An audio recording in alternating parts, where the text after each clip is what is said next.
1.9 has dropped, the short version. Pit lane starts. They've now added pit lane starts. Yes, no, thank you, Kat.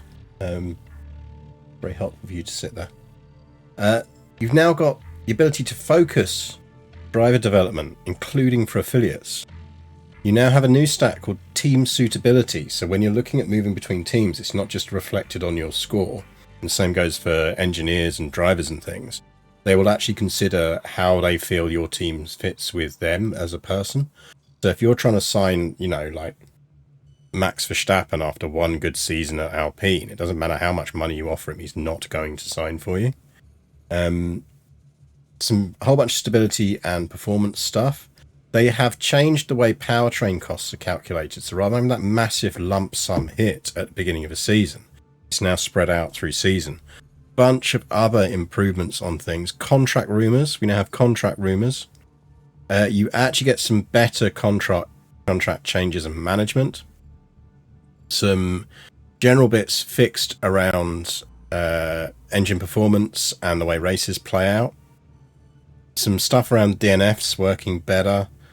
Generally some circuit improvements as well. Like, a whole bunch of stuff has been absolutely fixed and changed. And I'm legit excited to see how pit lane starts affects us. But yeah, so like lots and lots and lots of changes.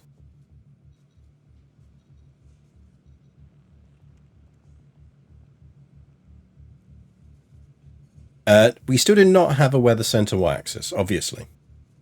And Antonelli is still permanently depressed, yes. So those are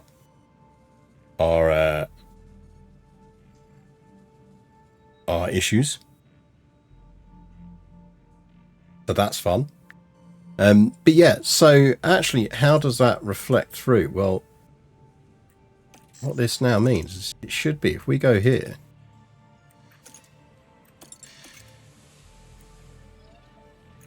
we should be able to say that her focus is purely on training. We want her to develop as a driver. We could alternatively flip it so that rather than doing maximum effect on training, she is contributing to car part development speed and driver prep. Or we could flip her to marketability, which means she's going to get some more bonuses but less training stuff. It's really quite cool.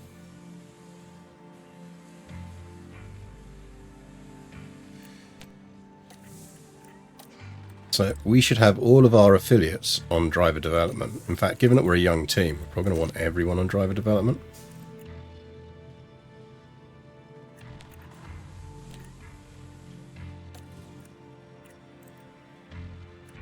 So staff now have opinions. They have way more options on this now. And if we go to, say,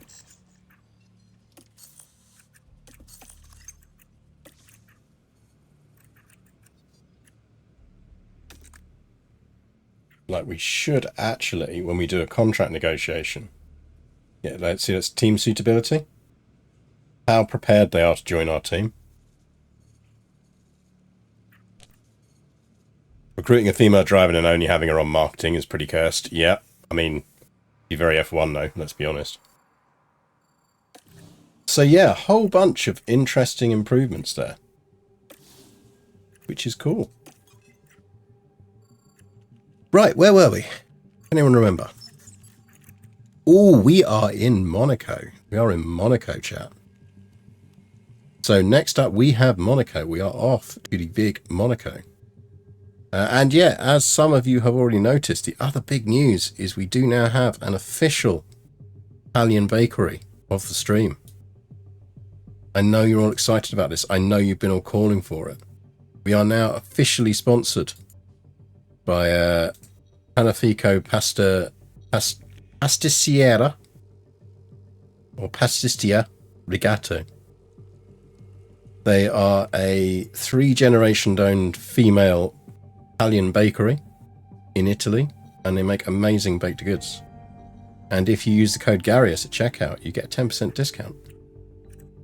Like, who doesn't want Italian baked goods? screw your energy in drink sponsors, other streamers.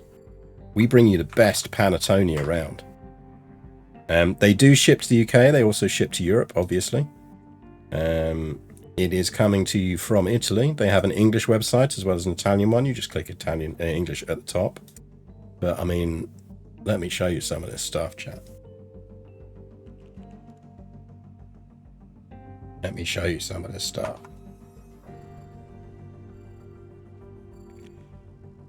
Look at the baked goods, chat. Look at the baked goods. They got Kentucky. They got crumble cake. They got Venetti. Everyone loves Venetti. Who doesn't love Venetti? Look at the Venetti. Look at them.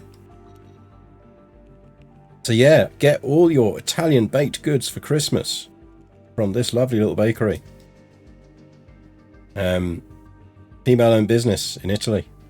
And yeah, use the code Garius or lowercase at checkout for 10% off. You know, we bring you the cool sponsors, chat.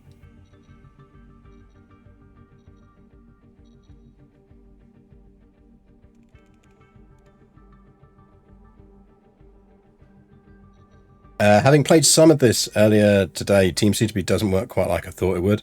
Does not seem to affect their likelihood of wanting to join you. It just gives a little summary of the pros and cons of hiring them. Interesting. From what I read on the notes, it should also impact whether they do consider you at all. But yeah, it is also partly about going, look, I think I get the feeling that one of the things a lot of players make a mistake within this game is they overpay for drivers. So what ends up happening is they will be someone like Alpine, they will go for someone like Max Verstappen, they'll give them £40 million a year and they will never ever actually really have the budget to justify that. Whereas if they were playing as Ferrari, they would. So I do think a part of it, because there's some other stuff about financial information changes on the budgeting screens.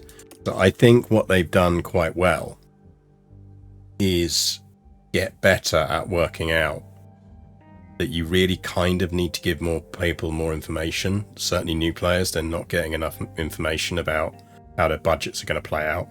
The problem is 6 months into the season, you suddenly find you're broke, and then you're screwed. And yeah, the key thing, as you've grasped there, is really it's also to align the AI to hiring better. The AI is going to hire drivers that are a better pick for their team rather than just going, who's available? How much am I paying them? So yeah, I'm quite excited.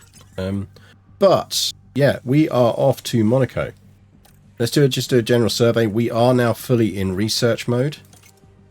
We are on various part 3s with a few part 4s thrown in.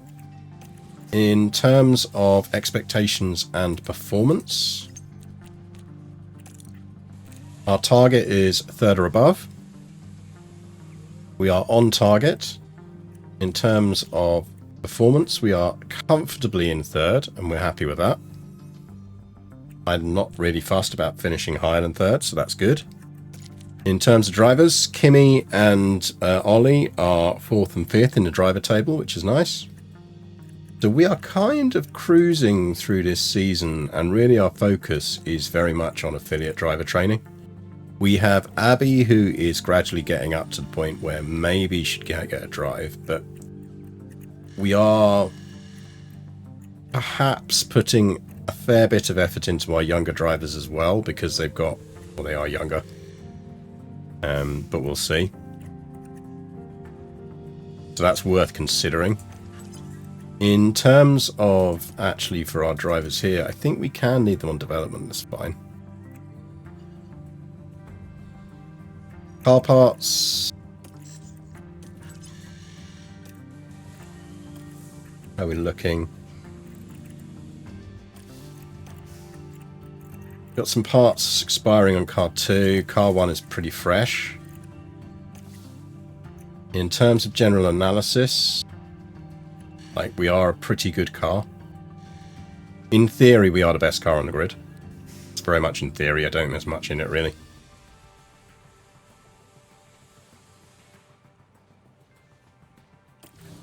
But yeah, let's set some targets. So we will go 4th or higher. Kimi. And we'll go 8th or higher for Ollie.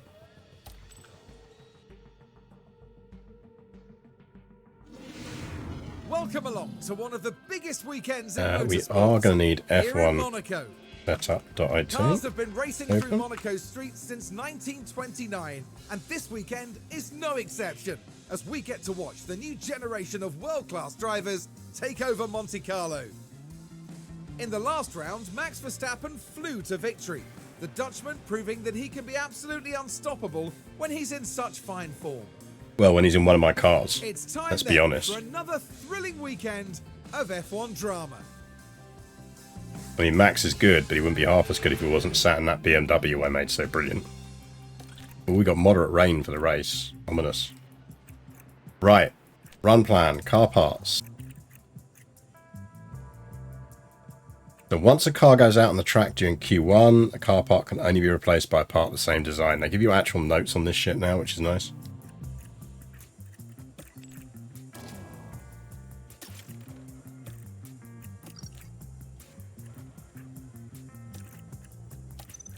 Drop you down to the practice parts. Car parts. Tempted to run him on that engine. We'll get one more race out of his engine, maybe. Nah, let's boost him up. Let's give him a new engine. We're always slightly too cautious on engines anyway. That's all fine.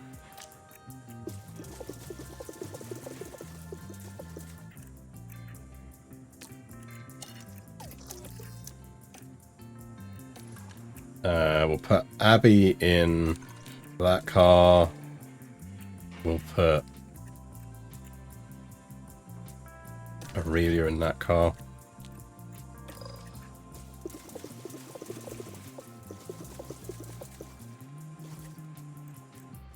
Car setup. We are in Monaco. We're going to go with 10. Go to 16. At 8.2. 3.35. 0.65.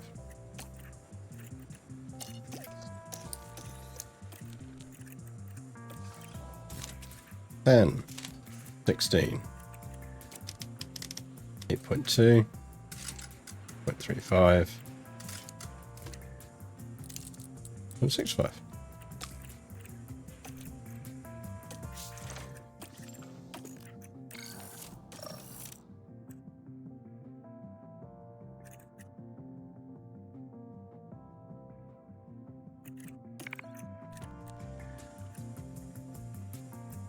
Next, they should introduce drivers getting upset if you set the wrong placing targets for.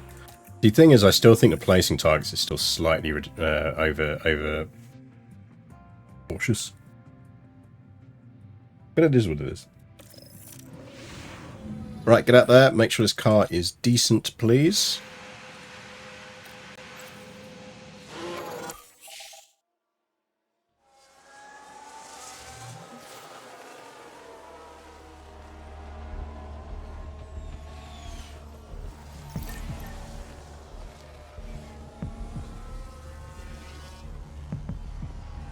Nice to get back to this. I have been playing Hearts of Iron 4 with the new DLC off stream, and it is very fun, I have to say. I do like what they've done with special projects. I can't wait to see what modders do with it, particularly naval modders, because you can really kind of start having a more genuine naval development curve with things, which is really handy because we're just trying to organise a date when me and Alex are going to do our Toy 4 game.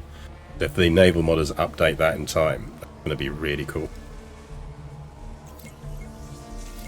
You can now, if you cheese it right, you can even overthrow Hitler, restore the Kaiserreich, then become a military dictatorship, and have that military dictatorship led by Admiral Raider. Yeah, copy. You can go full naval dictatorship with Germany. It's fun. 95%, that'll do us nicely. Out you go, Abby. The car is okay. Check Aurelia. Okay, understood. 90, that's doable. Go. Fine. Go. Make them drive a bit safer.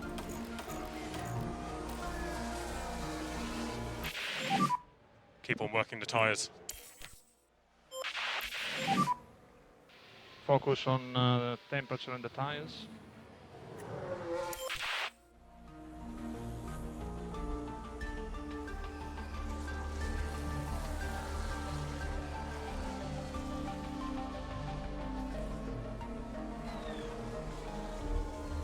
The one kind of naval dictatorship I know of in World War II, I have a feeling that that too is going to end bad.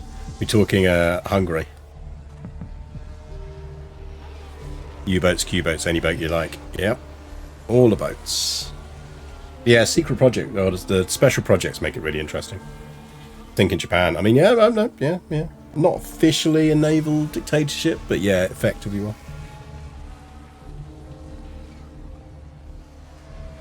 I was thinking more Horthy in Hungary.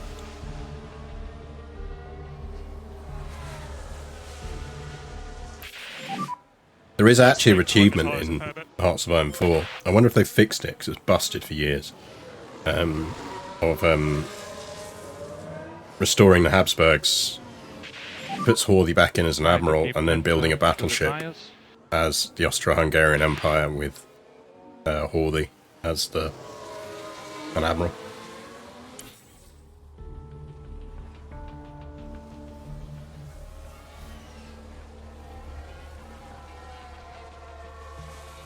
But I am interested to see what they do with the patch stuff on this. I hope they continue making these games, because I do think they're getting better with each iteration. But I do know that technically the license expires with this one, so whether they decide to renew it or not, I guess we'll see.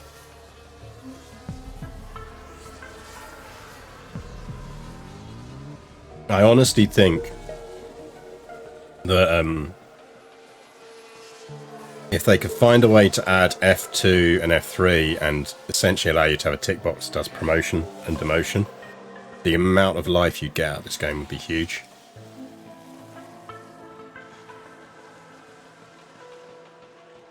You'd get people doing F3 to F1 runs and all sorts of cool things. Can you build an amazing battleship as the Swedes with with tons of extra cannons? You can, actually. There is a focus that, if you unlock it, allows you to build the Vasa 2, which is a super battleship that starts half finished and ready to speed you through.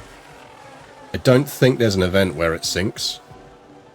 There really should be the option for an event where it sinks.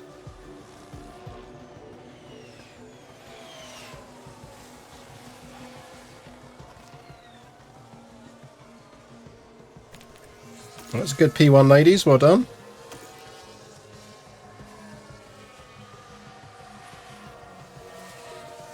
Nobody died. Okay, check a flag.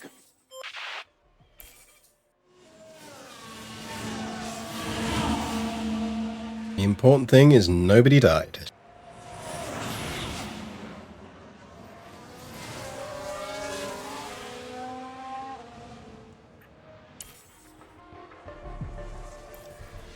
How could such an amazing ship possibly sink? I know, right?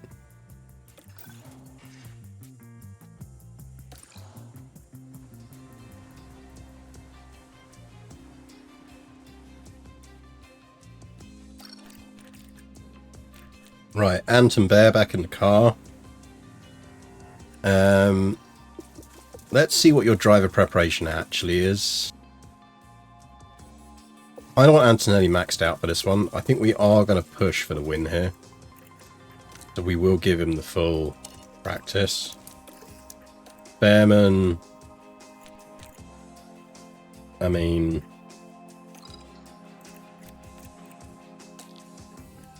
Oh, I put a new engine in. I fucked up. Shouldn't have put that in until after practice, should I? God, I'm an idiot. In my defense, I'm rusty. In which case, Bearman, you're just going out for a minor lap.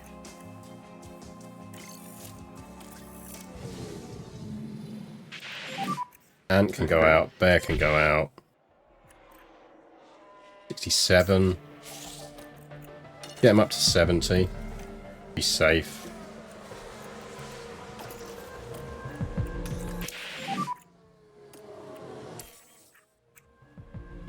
Answer 62.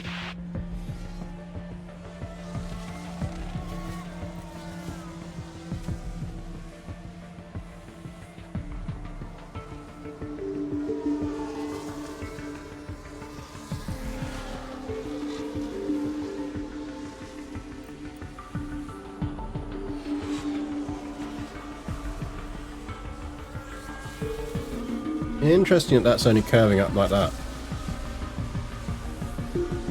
Oh, it's his run's going to end there. He might creep up high enough.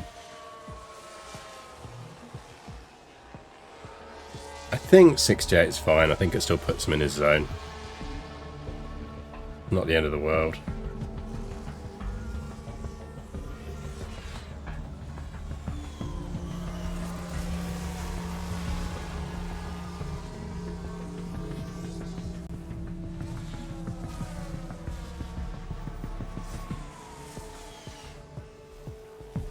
Fun histo fact, Los Angeles was not founded as a port city, it was founded as a railroad city.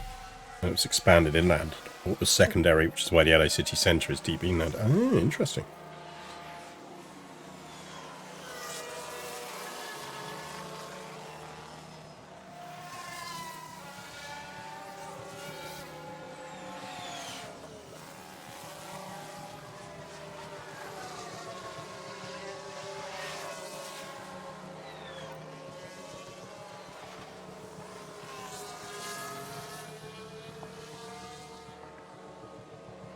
Yeah, Napoleon's not been feeling well today. He seems to be feeling a bit better now.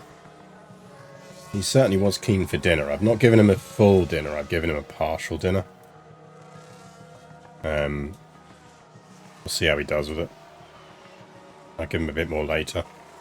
If he's alright with it.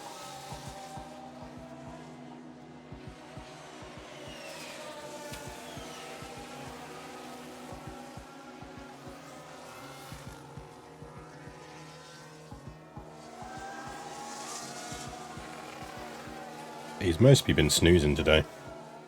I mean, most days he mostly snoozes, but...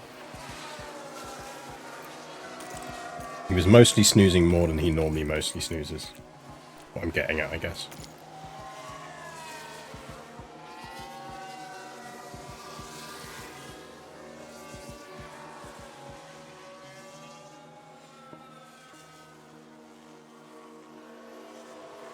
Now we've an incident here. Kevin Magnussen, it looks Hey like. Mag, what did you do?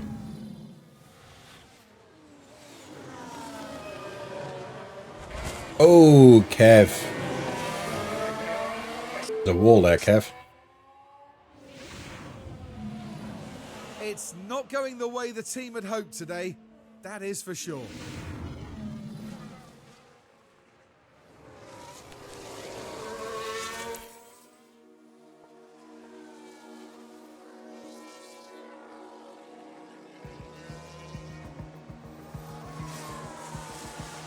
Kev breaking cars again, I see. He does like to break a car or two. This is true. He's done it for us many a time.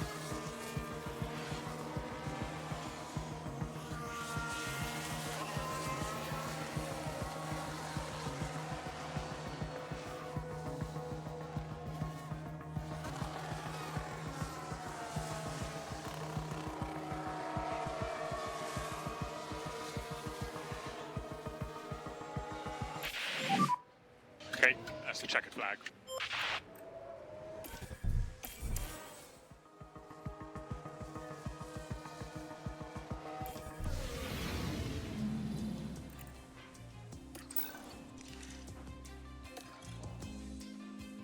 He told me car goes on road, not on wall. Well, yeah.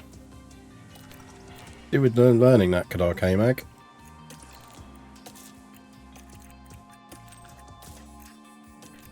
Soft, go.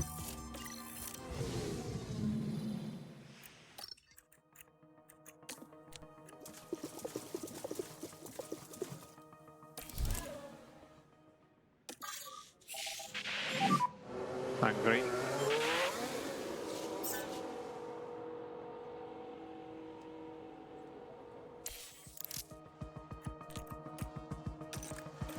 Don't crash the car. This will get him over 70, which is good.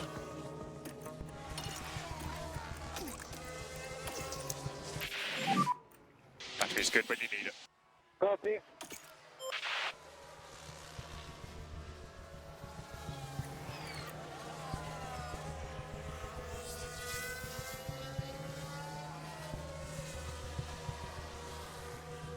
Water history in the American West as well. Oh, yeah.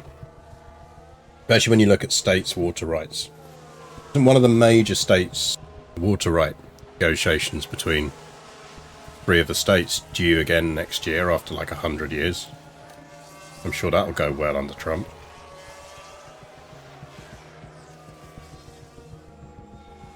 Book recommendation, Cadillac Desert. I have not. I will keep an eye out. Particularly if there's an audiobook version. I need a new audiobook for dozing off to at night. Right, he's over 70, so he'll come in now.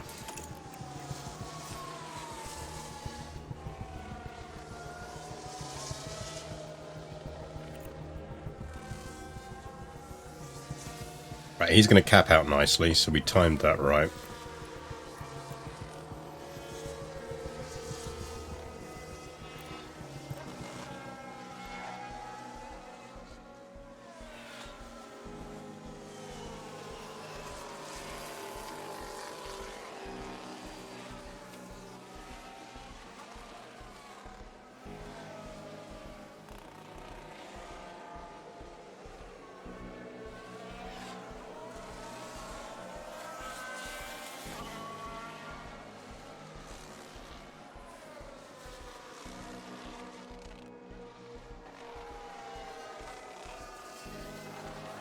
I do find this very soothing.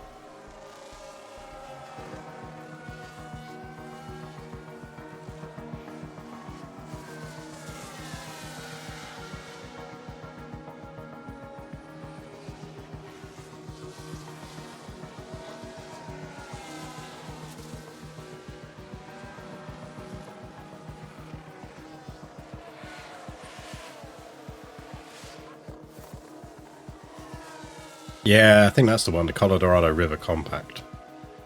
I think that is indeed the one I was thinking of. 92. 92 should be good.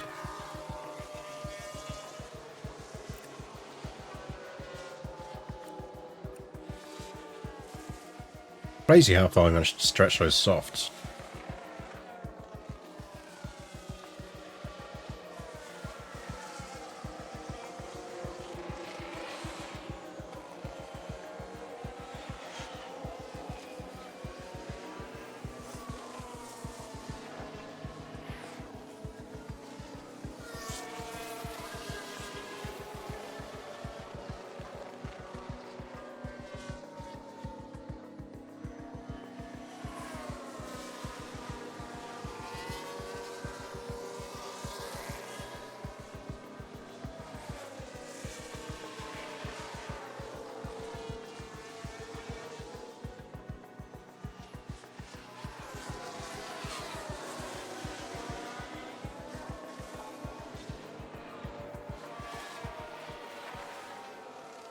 TLDR, it's an agreement between states as a role of the federal government is the logjam breaker, but it's an insanely complicated problem.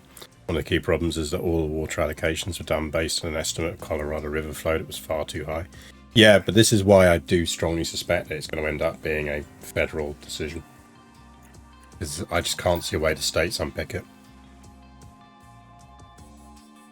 That's what you come here, by the way, for chat, F1 chat, and discussion of complex river dam negotiations in the US. So, generally speaking, for Antonelli, we're never going to get him into his top bracket anyway. Let's hope the teams...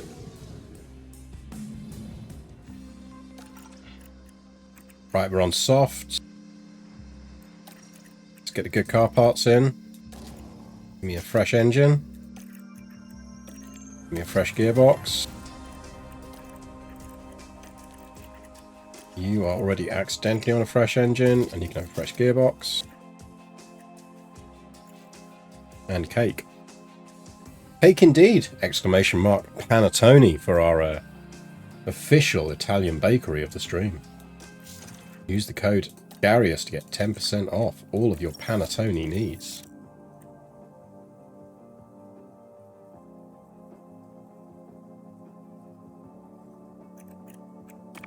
Does of course require you to remember how to spell panettone.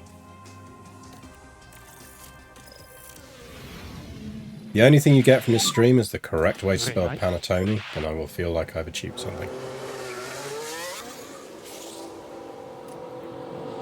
Right, out you go, lads. I see a good time here. Cleanish run. Might even be a full clean run. 108.5. Delta on. Antonelli on a 110. And stay negative. Or 110.5. I reckon that might get him through.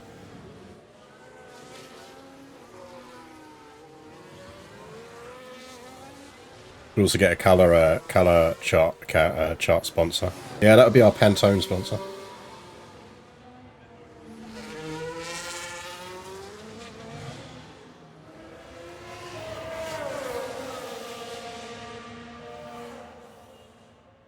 I'm hopeful that'll put them through. I think that was a good time.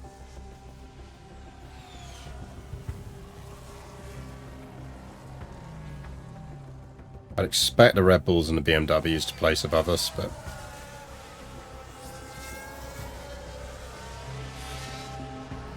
good enough.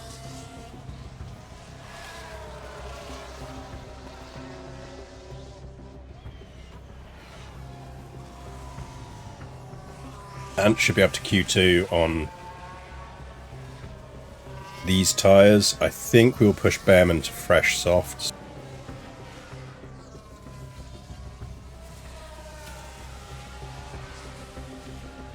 New official Y-axis sponsor is the Void. The Void screams into it, yes. Oh, who did a naughty? Sonoda. It was you, wasn't it, Sonoda? Let's see what happened there. Heading down to the Nouvelle Chicane. There's a corner there, mate. Oh, that's where they hit the wall. But no matter the severity of the crash, it's always good to see the driver emerge. Yuki. Defying the laws of physics. And not much that the team can do about that one.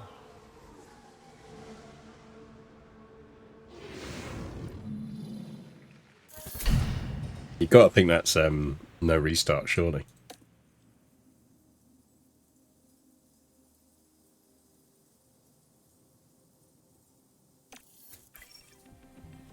I can do with enough time left for a restart, apparently. Okay. I mean, we're not sending anyone out, we're fine.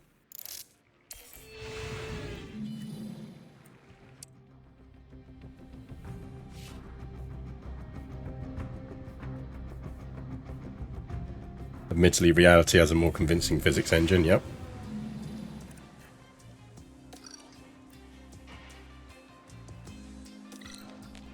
Right, Bearman on fresh. Antonelli on used. Do this.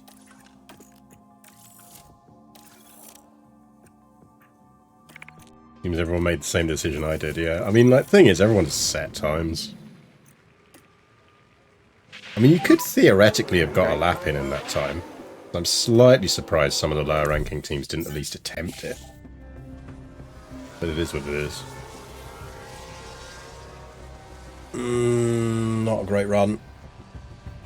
Yeah, so 109, that's bad. We're boxing it in. Let's send him out again. Copy. Now currently P5. That is not great. He got stuck.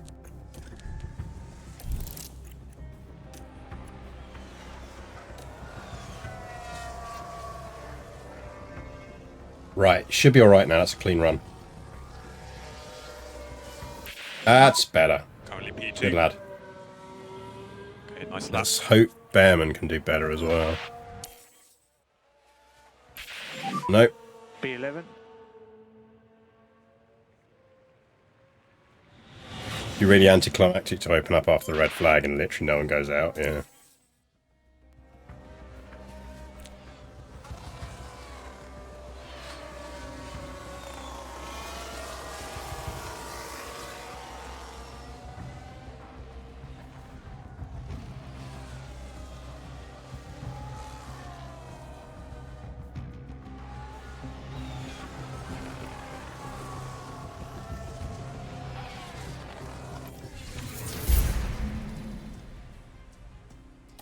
Ollie. This is why we always go with the lowest payout for Ollie.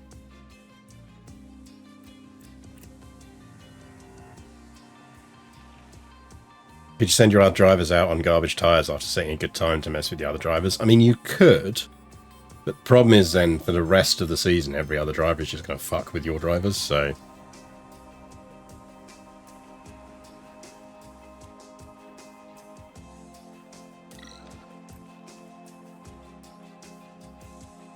See how this goes. Q3.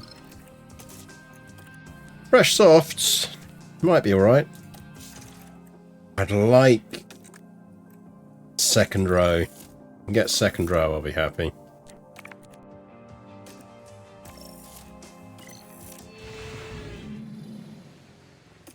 Go on, Tony. Just what you got, Tony. That's a clean run. That's a clean run. Whoa, 108.9. Maybe top 4. Probably 5th. Poshare slower.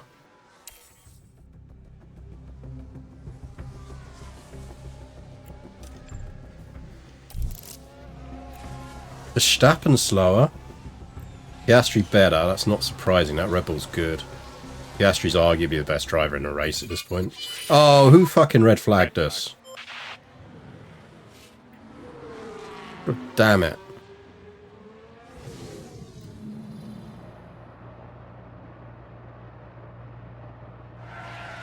Danny! Why shouldn't let Aussies drive Formula 1 cars? That's fucked us because it screwed up tyres.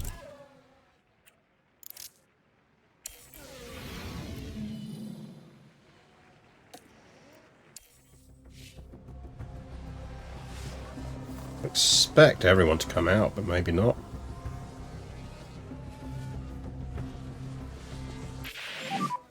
You're currently P2.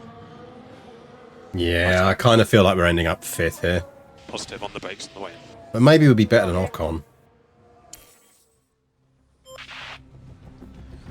Yeah, we'll be alright over Ocon. Ooh, no! Front row. Front row, baby. But... bad news, chat. The streets of Monte Carlo are ready. We now have to rely on our weather centre. This historic track. Yeah, I'm well happy with P2 there. And welcome to the stream, 666. In 1982, when 4 race leaders hit trouble. I would have been happy with second row. I mean, we are not the best car on the grid. This is where it's going to get interesting. Okay.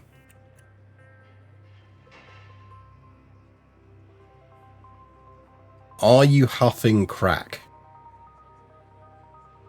my team? Because those are two very different strategies.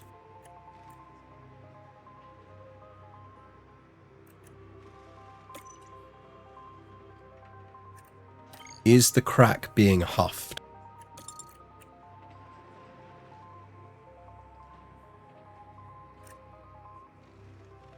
Okay, so we're going to get about 2 mil of rain, so that is Inter's point. And it's pretty rapid.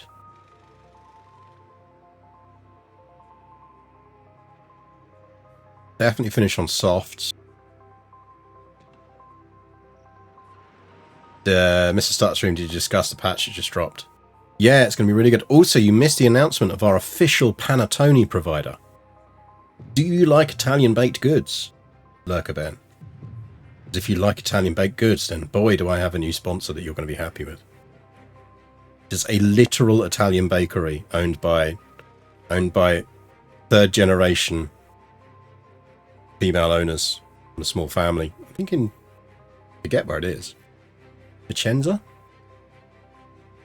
They do amazing biscotti, panettone, the whole range, and you get 10% off with the code Garius.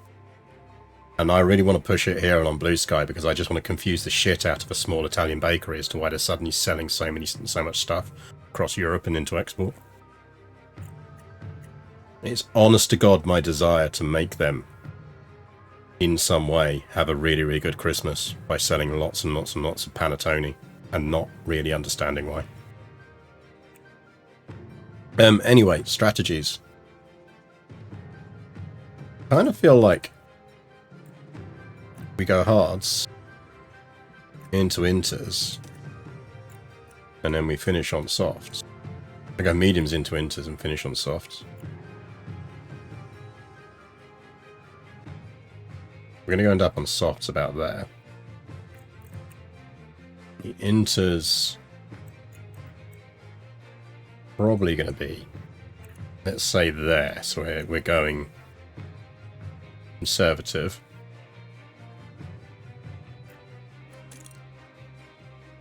I mean, that's fine, it means we can push at the start.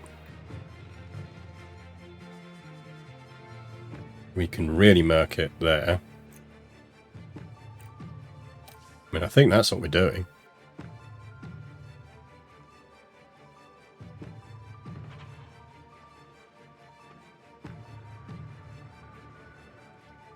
Honestly, if we were starting this again, I would actually do a Team Italian Bakery.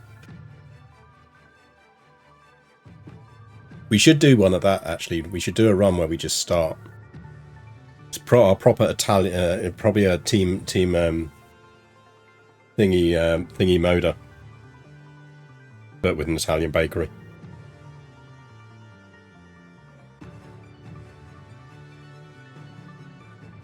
New mod-in sponsor graphics.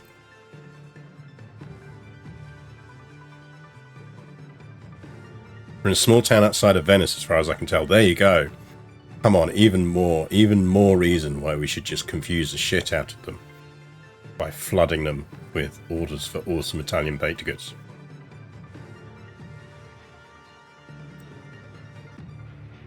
Inter Europol are a fairly major Polish bakery chain of a sports car team. I don't know why. Same reason Red Bull do, because their owner's massively into it. Right, we're going to go with that. So that strategy is kind of accurate. But it's probably going to be a bit earlier than that. We just need to be a bit careful, I think, on tire usage in case our weather center is really off and it actually doesn't start until about there. We can definitely go a lap light on fuel and burn at the start.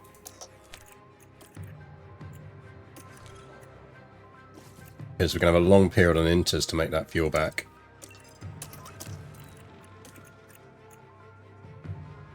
I think we go with that.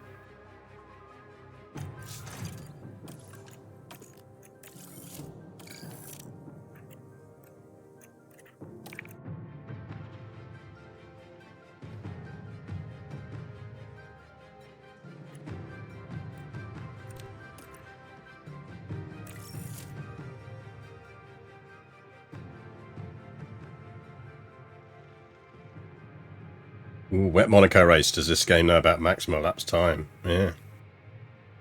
I have to be awake at 6 AM for the Vegas GP. Oh yeah, is it Vegas this weekend?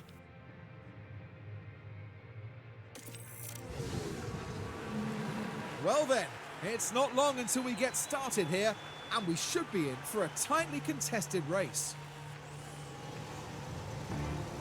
Everyone in the paddock seems to be talking about the Mercedes driver today. A second place start Should for them be. today.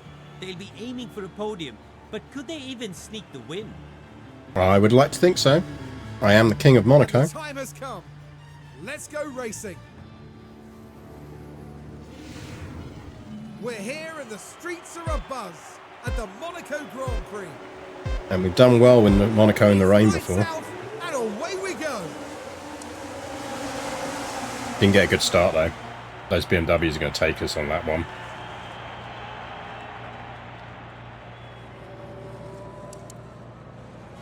Everyone else is on the hards though. Go on, Antonelli. Go on. You can get him. You can get him. Oh, go on. You got the corner here. That'll do.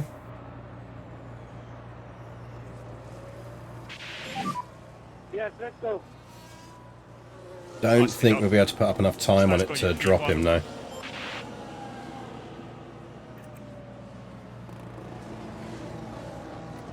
So let's take the temperature out of those tyres. So into our tyre management. Copy.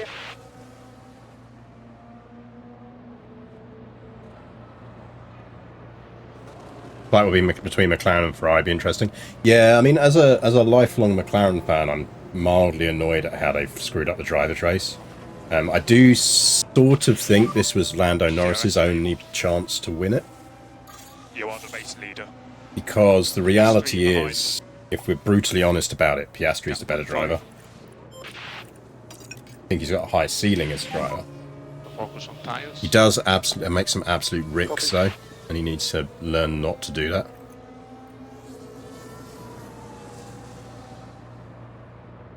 And I don't think Red Bull are going to have the fluffs again, and Ferrari are getting good. If Ferrari can stay decent, and obviously they've got more to come out of their flex wing than most people next season, and next season with Hamilton in that Ferrari is going to be very interesting.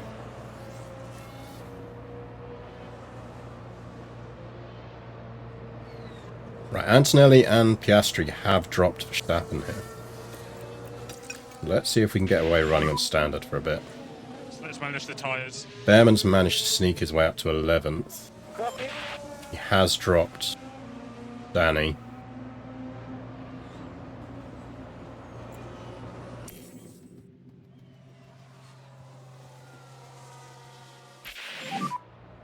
Your battery's drained.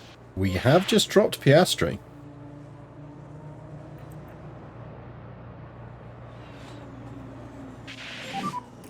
No DRS. No DRS, right? Push. Let's push here.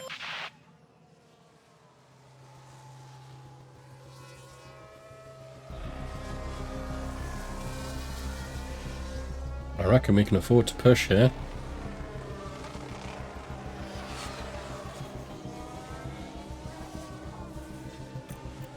Then standard. Behrman, can you give me a little bit of aggression, please? Gonna run this down to 2.8. Yeah, Piastri's right back in it. Verstappen's well off the pace, so Piastri's pushing.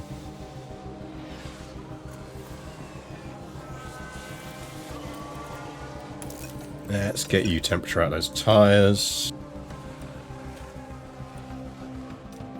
Right, balanced. Balanced.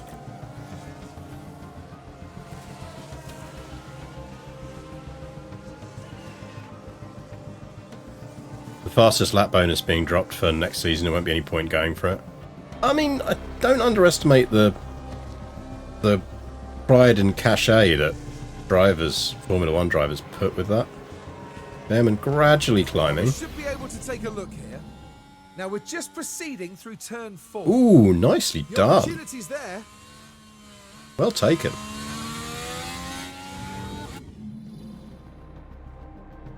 They do ship to the States $70 for the memes. You just got to order a shit ton of stuff. Do a big order. Order for your family and friends. Organise a panettone order. Organise like a massive panettone order. Probably flat rate shipping.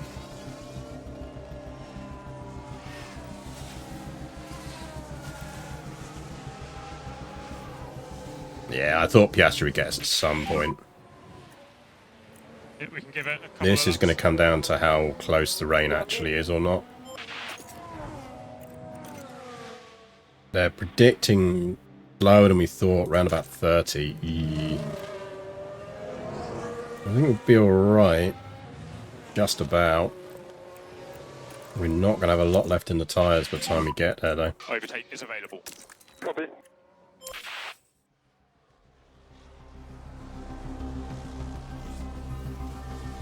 Drag a bit of DRS off Piastri, so that's nice.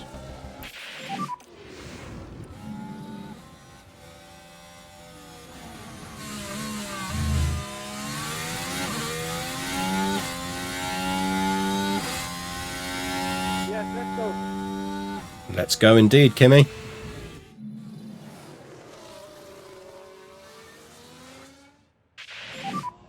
How are the tyres?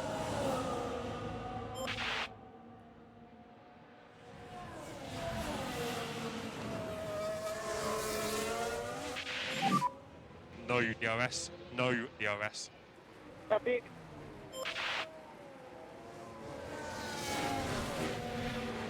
I mentioned to my wife that you're now sponsored by an Italian bakery in Italy, and she's like, oh no, I remember how much tea you ordered.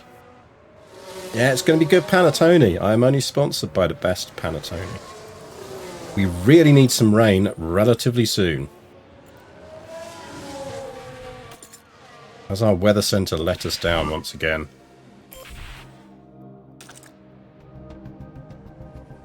Do bears shit in woods? And tires are ready. Copy. Ooh, Rain expected 60% in 6 chance. Okay. Give me some rain. Papa needs some rain.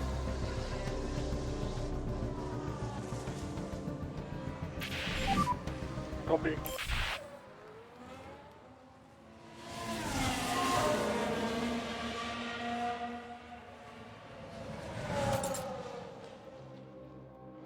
Yes, thanks Weather Centre for your entirely accurate prediction as always. There we go. There's few ops still in the pit lane, but little. Right, it's too early to come in now, but I reckon this is going to get up pretty quick. Right, definitely this lap coming in.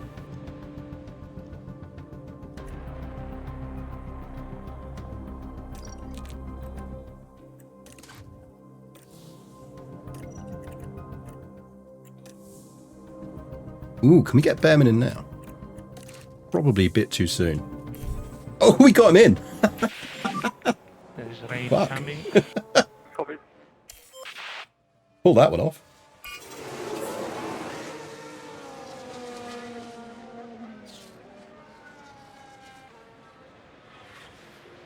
You need a cheese sponsor. So that's And a put port you sponsor. P2. Right, you can rag the shit out of these as far as I'm concerned. Gap So let's just go 1.4. aggressive. Gap 5.2. 45 laps to go. It's a long way.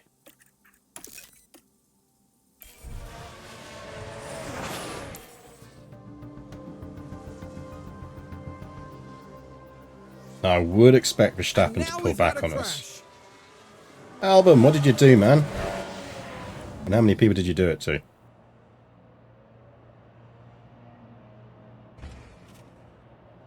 Yeah, there's a wall there, mate. Well done, Alex. Big accident. Watch out for debris.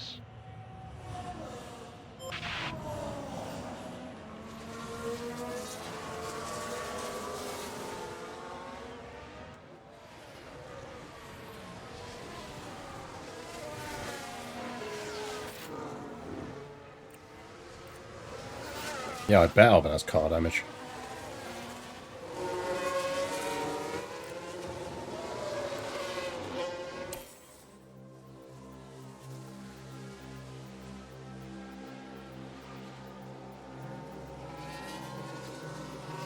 How'd you fall further behind during the yellow flag? It's quite impressive.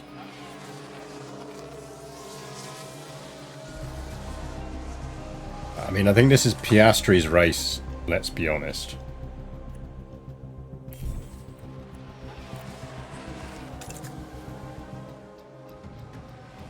Yeah, we will get a short burst there in on softs. There's been a crash. Sonoda!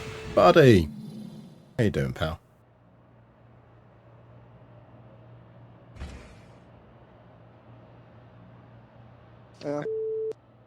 Yeah, gotta hate it when you're going to clip through the wall as a Formula 1 driver. Do is someone up here crashing, as we could do with another place out of Bearman to hit his target.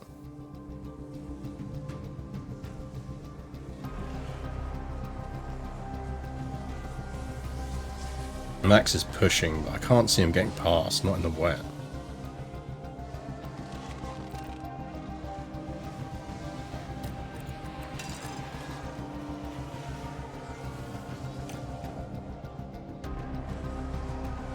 See if we can put some time up on him. Not too worried about the tyre temperature.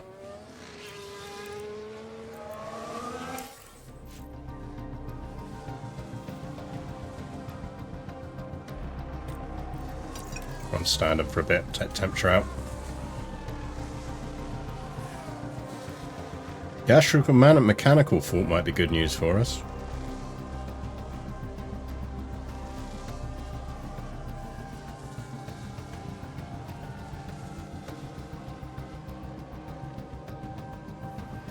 We could push on that again. How are we looking on weather? Yeah. Let's see if we can get within range of him.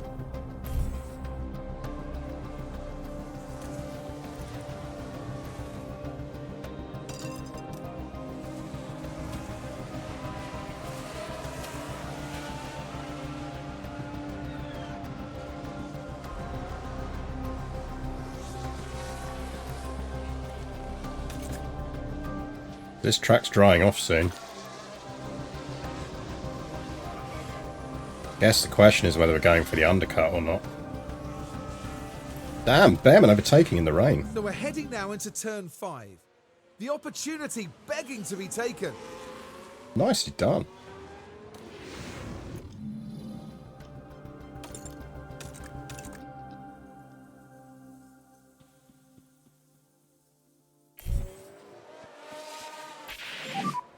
We are ready. Copy. Okay, theoretically we could pit from any point from this onwards.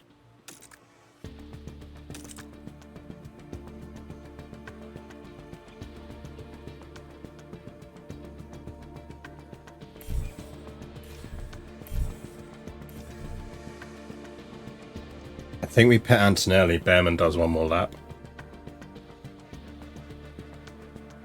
I think we go for the undercut.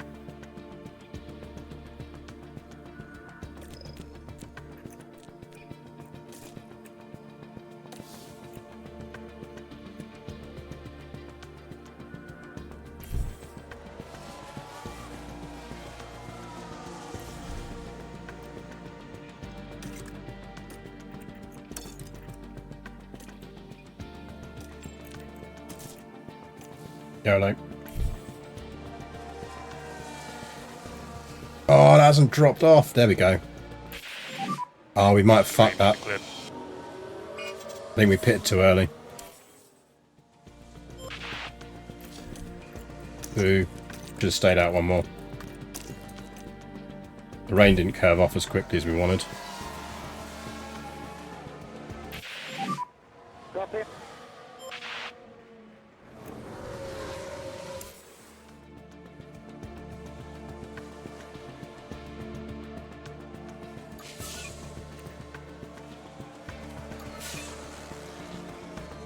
Slightly annoying.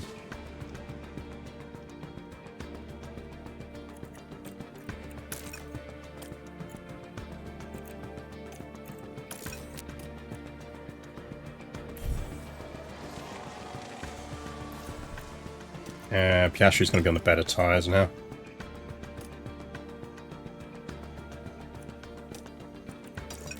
That's proper spread out field though. That rain curve out, not curving out as fast as it looked, really did a number on everyone.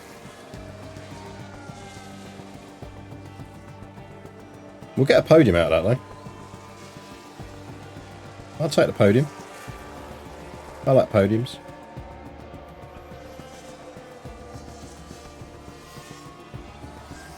Bring it home, lads. That'll do. Everyone's in their target ranges. Albon retired. Bye, Alex. That's terrible. Absolutely terrible.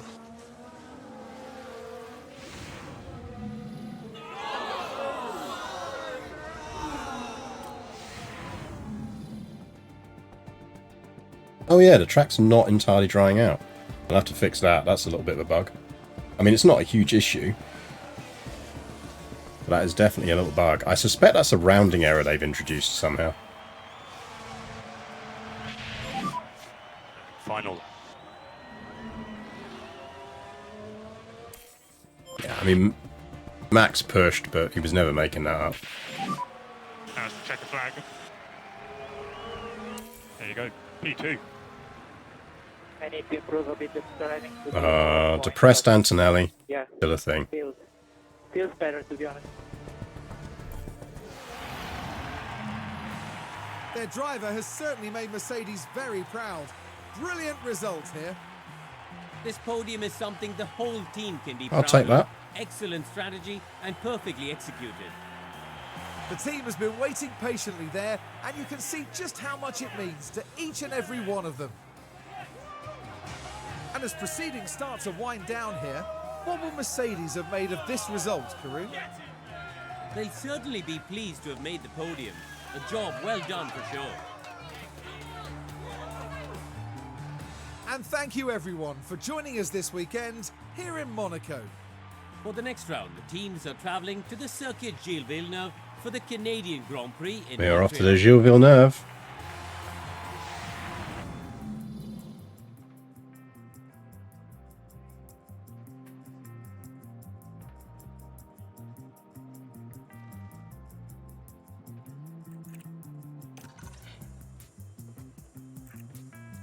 Let me get 6th. What are we 7th? And how are we 3rd? Oh, it's driver standings. Oh, that was confusing me there. I was like, what? No, that's not the order of race finish.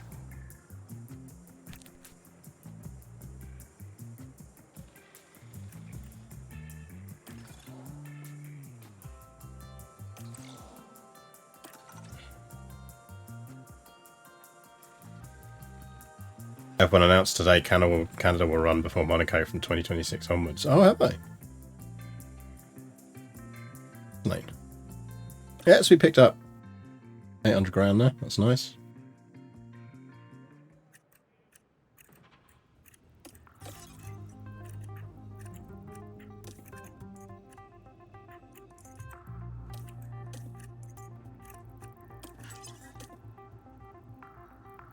Right, it's time to move them off the old rear wings and side pods, I think. So you're going on to rear wing 4s.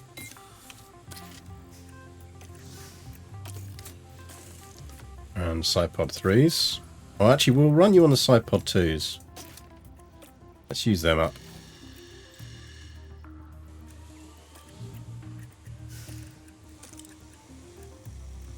Gonna need to make some more rear wings. That's fine.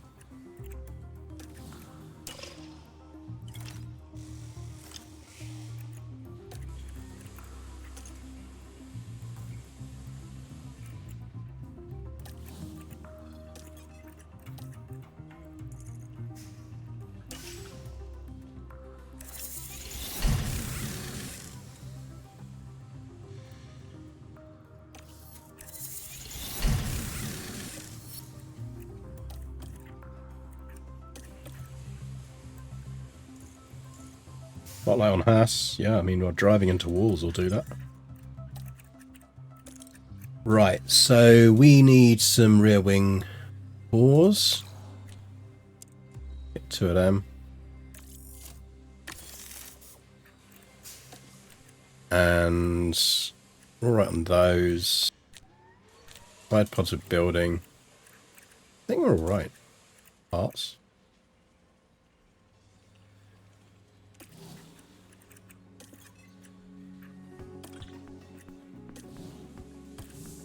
As our monthly affiliate development looking.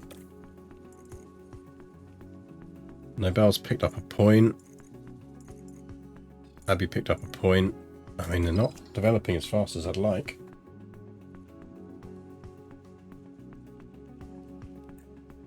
Let's check our facilities. Are we still good on our facilities? Anything fine there? We are refurbing the race simulator. They're all good. Okay, training. I'm going to push them into there, that's fine. Less fussed about car building. Let's slide in another car release. There we go. Boop.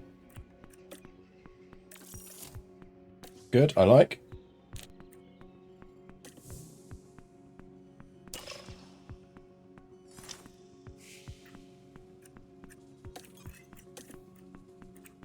Low stock on suspension.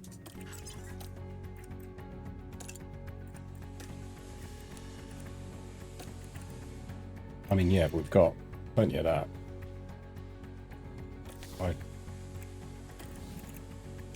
Fine game, shut up. Front wings.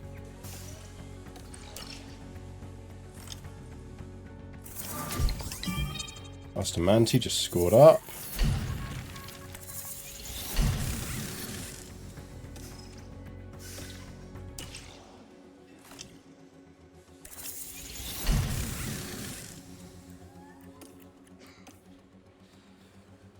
Ooh.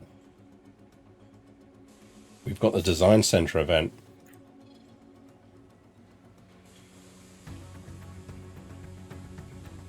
I mean, we've got enough money in the bank to make the most of it.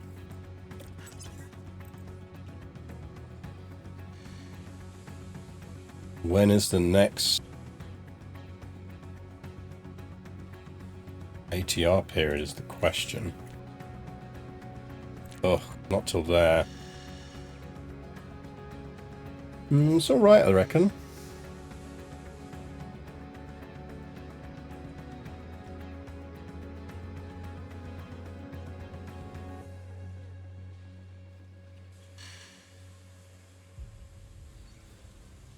I mean, it's always worth cashing it in.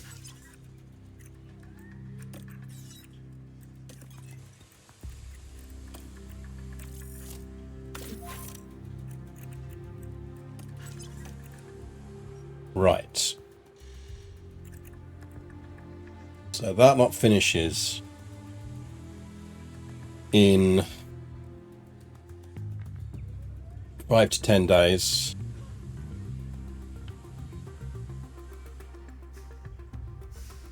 So we could slam out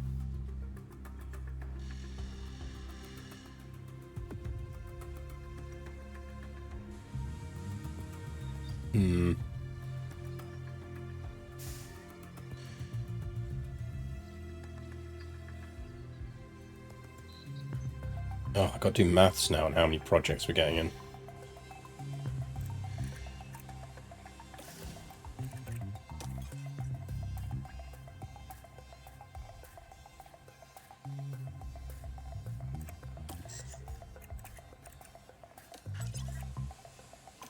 So when's our next ATR?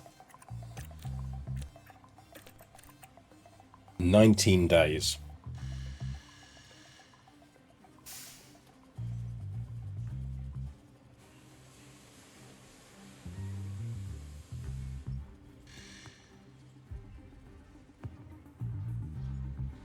If we go 0.3 out of that and a single 0.2, we're looking at 5 projects we could kick off.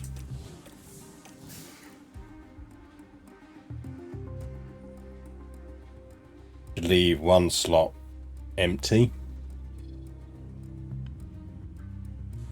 I think we're probably going to go with that.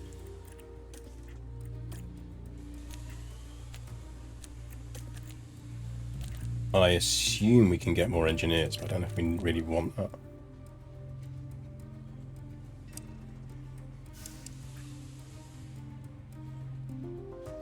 We're going 5 into this, that's 0.4, isn't it?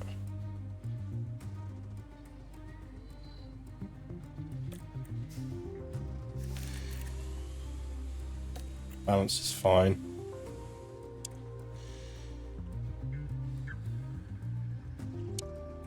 Right, these are freebie hits.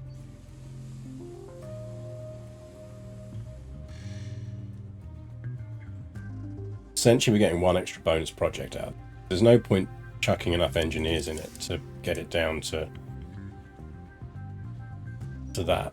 If we do that, if we threw 6 engineers at each project, we'd get 2 in.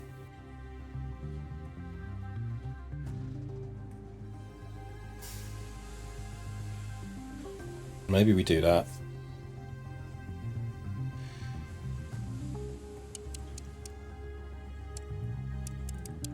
Thing is, if we throw 6 engineers in, it doesn't really deliver any boosts.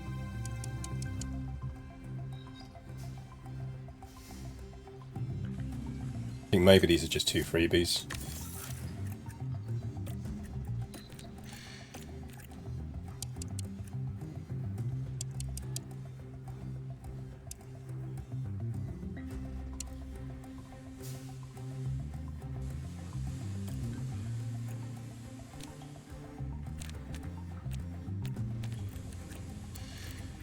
Goes down. Goes up.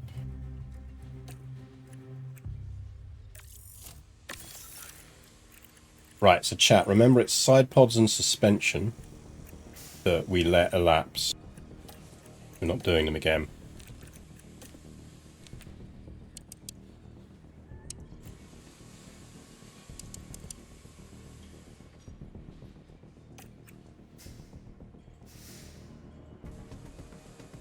Well, actually, we can run one. Yeah, you're right. Yeah, no, I know what I'm doing. I know what I'm doing, chat. You might not, but I do.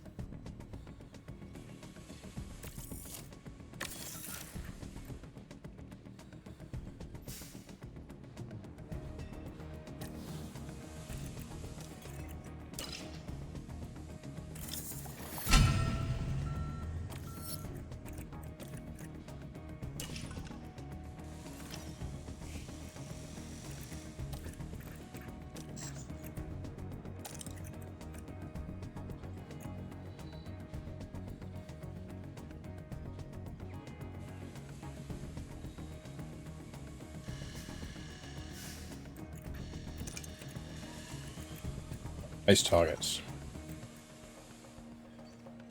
4th, 9th. You should finish higher than that now because it does have a better parts on the car, but you finance a suspension research with a Formula bridge One loan. has See what arrived you did there. here in Quebec. Oh, hey, look, Quebec weather.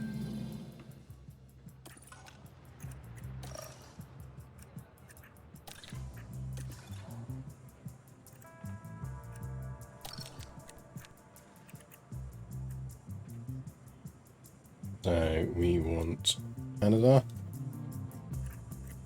Our setup is going to be 3.5, 12, 2.8, 3.15, 0.8. Give me a nice long run plan in case we get an optimal. Take the pace out, car parts, down onto the practice engine. That onto the gearbox. Car parts. Just engine.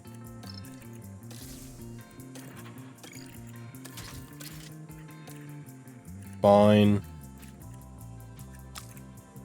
Run plan.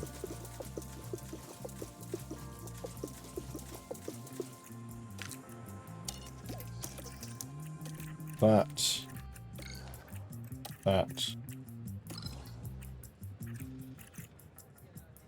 3.5, 12, 8, 0.15, 8. All good.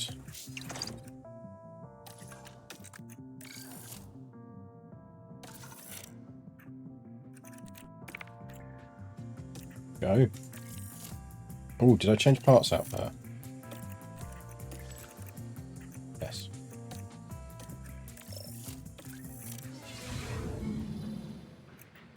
Go and go.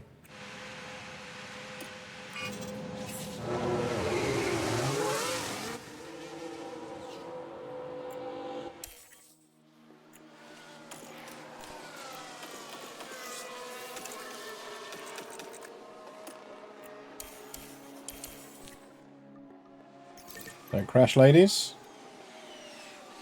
No, on your request.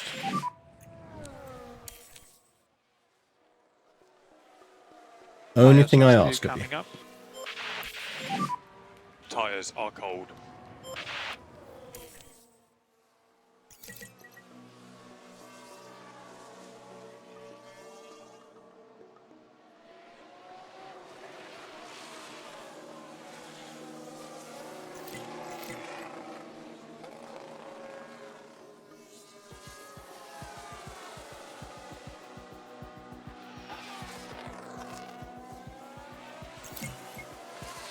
Interesting that those drivers haven't come out yet. I mean, they're all coming out now, but still. How does the weather look on this? Okay, so it ends there. That's perfect. So she's on a great setup. Copy. Is the car okay? She'll have 20 minutes round about there, so I think we call her in there and do any setup changes.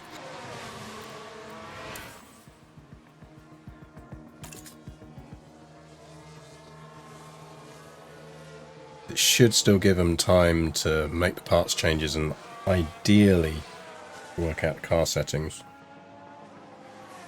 And we want to get them onto the hard tyres anyway, just to make sure the right tyres are taken. Keep temperature into the tires.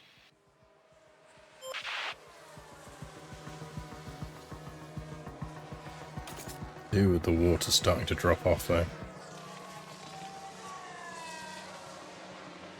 Yes, the idea of doing setup runs and the way it actually works is one of those acceptable breaks from reality. To not really annoy the player. Yeah, it's one of those things where, for the benefit of the gameplay loop, you want to not make it realistic. Here. Okay, that's now dropping nicely. Right, I reckon we pull them in. Let's pull them in and change them up. She is an 87.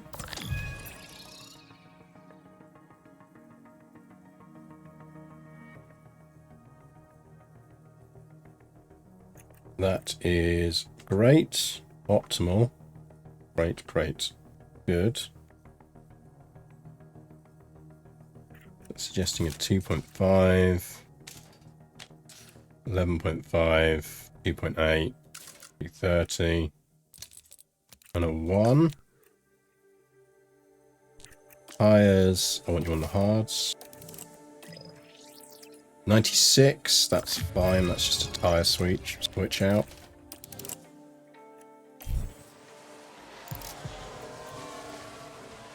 We're not changing the setup with her, so I'm actually going to just let that rain drop off a bit more before we put her out. I don't want to risk her getting into any accidents.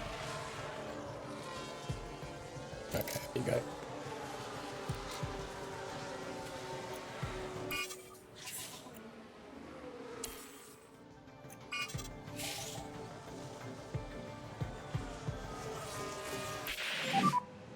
Time to build that temperature.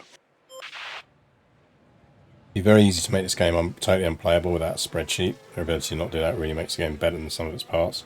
Yeah, I mean, there are some old F1 management games that feel very much like that. Like, unless you specifically understand what the numbers mean, you really, it's abstracting info away from you in a not good way. I assume we're running on light bits, yeah. Are they all running still on inters? Yeah, a lot of them are. Okay. Scan distance on inters, apparently. Yeah, that's definitely a rounding error now on the track drying out. Because it does never go below 0.01 after it's been raining. Not a huge impact, so it's not a huge problem. It is mildly annoying. Tyres on the cool side.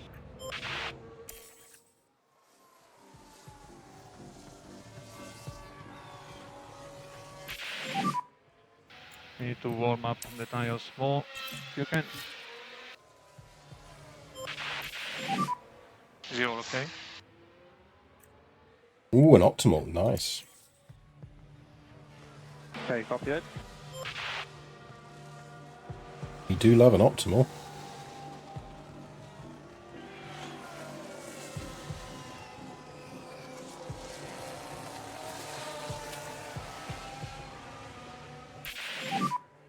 Okay, check a flag.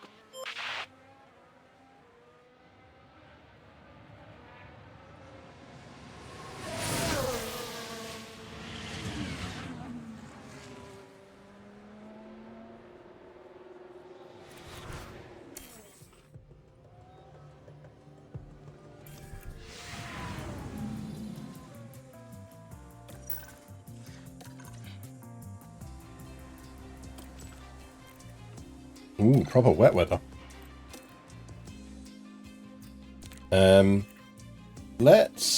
We'll send them out.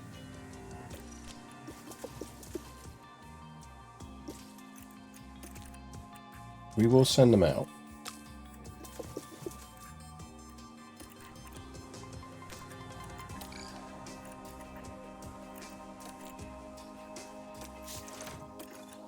But we are probably putting them back in.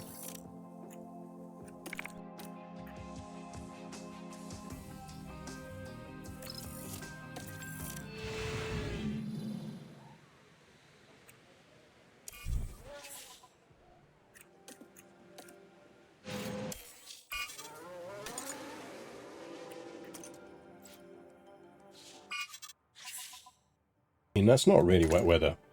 You've just burnt us on a set of wets there. To be fair, I could have kept it in the garage and then changed it, so it is my own fault.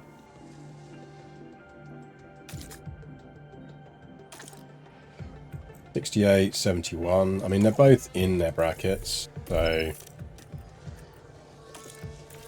come on in. And then towards the end of the session, I'll put them out on mediums.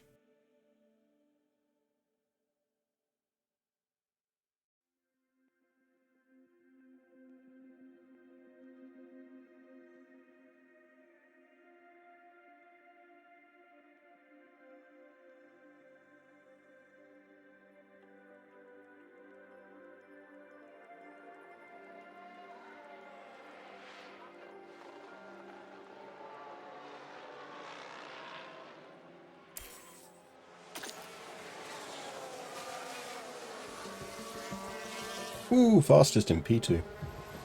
Boo, not fastest in P2.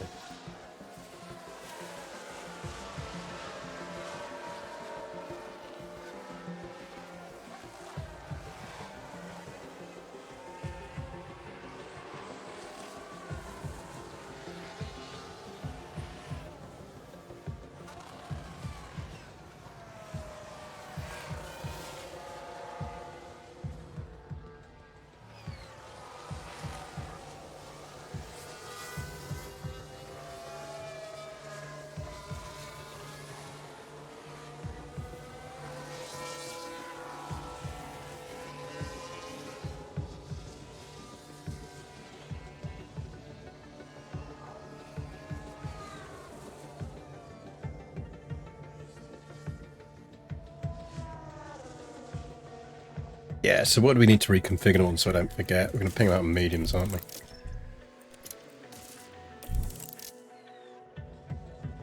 that rain going to come down much more? Not really. I might as well send them out now.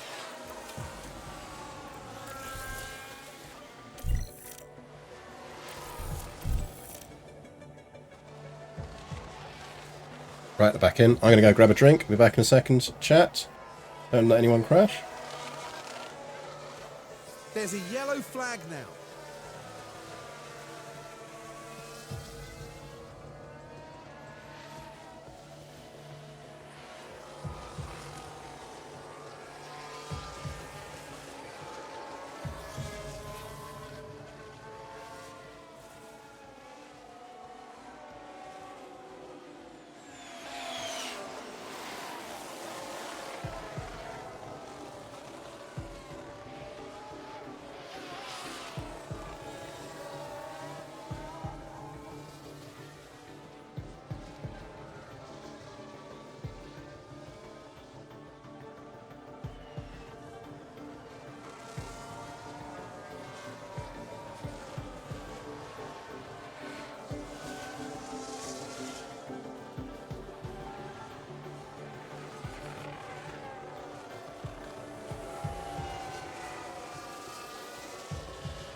There we go. I have opened a rather nice Italian red. Chat, do you know what goes really well with a nice Italian red?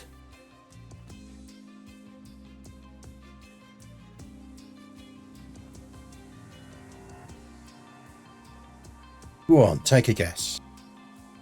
Exactly, panettone. From our official Italian bakery. Who doesn't like panettone?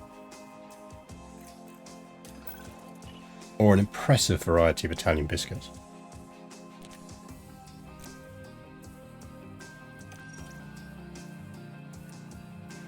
You see how smoothly I did the segue there. Right, go on those tires. Go. Go. Go. Green light. And the rain is In you fast. come. In you come. Working on tires. Copy.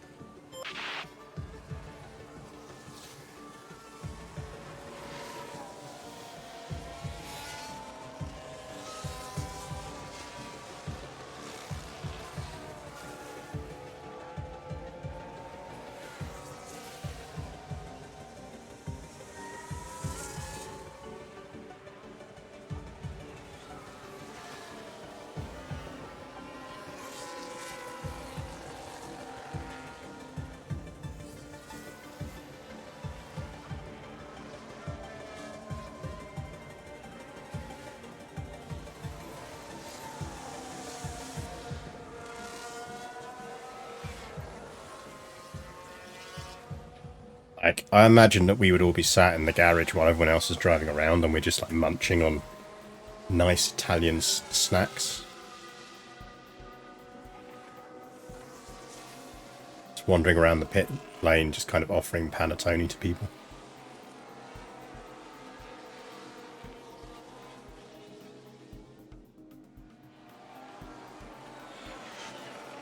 Mercedes going with Italian snacks. Well, don't forget we do have an Italian driver.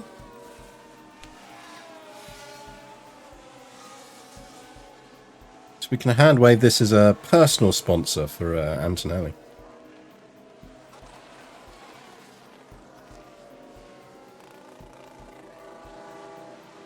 Like every other car's driving around with fucking energy drink names on it, and we're just like, we are the panettone car.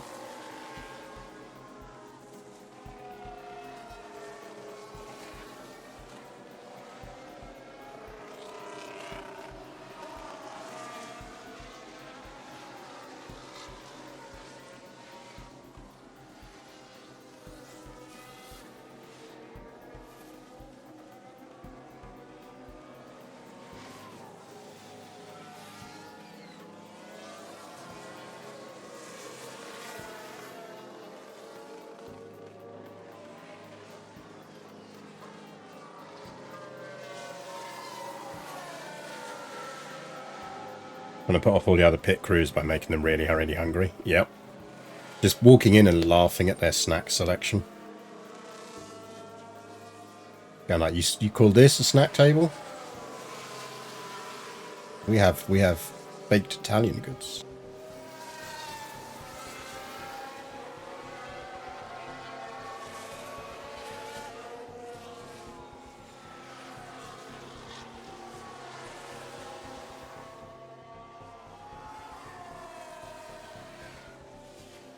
Well, that's maybe incentivizing drivers to stop and go penalties. They can eat snacks. Exactly.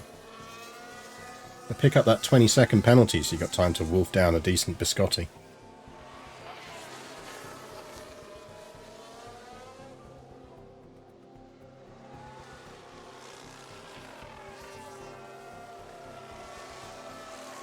Well, my old scout leaders used to actually be the head chef for Williams when they're on the road.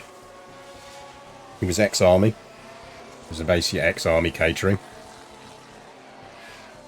I mean, this was back in late 80s, early 90s. It wasn't all the fucking cordon bleu chefs at that point. It was very much like, we will make damn sure you get some hearty meals in you, give you all the energy you need to drive, and it will be cooked well, and it will be cooked en masse. Army style.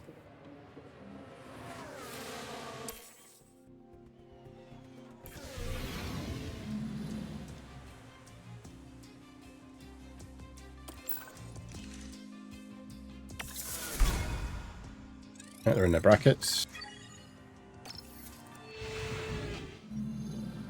Our weekend continues with About a qualifying Casa as the Piazzi. drivers fight it out for Maybe. a strong grid position. I have eaten various German foods. I do not always know their names. Q1, let's get some car parts on.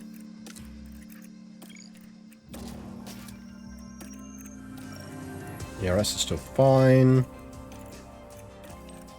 Fresh gearbox. Car parts. Fresh engine. Gearbox.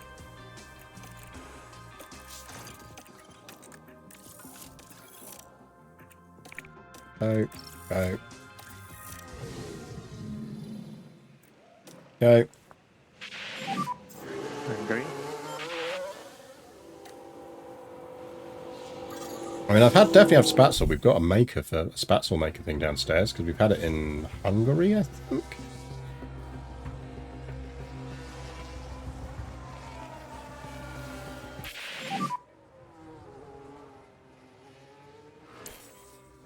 Just keep your dash negative. I think that'll be all right. Behrman might need to go out again. Stay negative. Stay negative, please. I think he'll be okay. Problem was he hit Verstappen at the corner, as in like he caught up with him at the corner, and that probably slowed him down.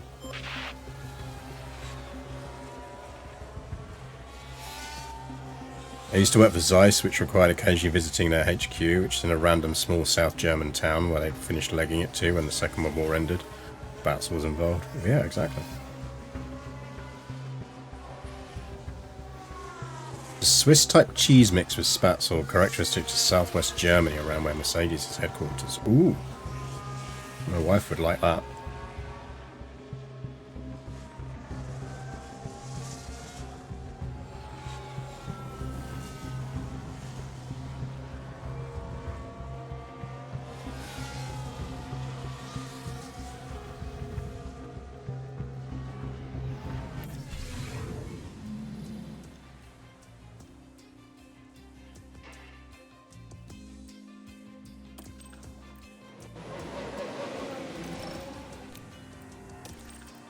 Right, Antonelli goes on used. Behrman gets fresh.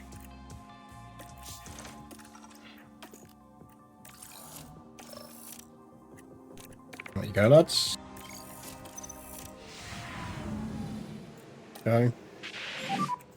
Hungary.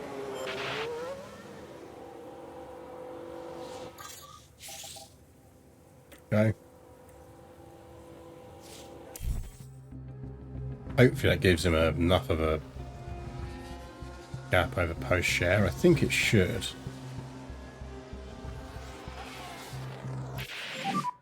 Yeah, that should put both of them through.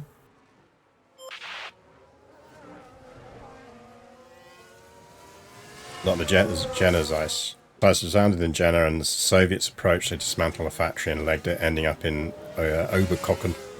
The DDR decided it didn't need a lens maker and rebuilt the Jena factory. No, I needed a lens maker. Rebuilt the Jena factory, calling that company Zeiss. During unification, the companies merged, figuring they were mostly in different markets. Interesting. Eminently sensible and very German decision. Yeah, we're through with those times, that's fine.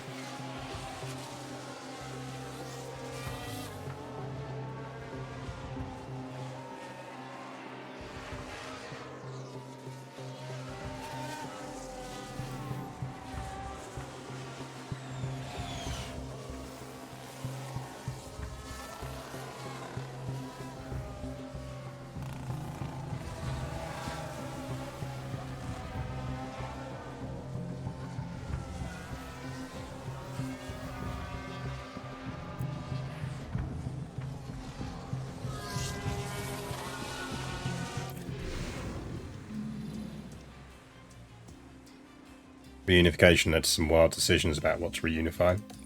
Yeah, but also, like, that's always that thing with the collapse of communism as well. Like, if you go to, like, Romania, and you go around Bucharest, like, a lot of Bucharest is still very run down.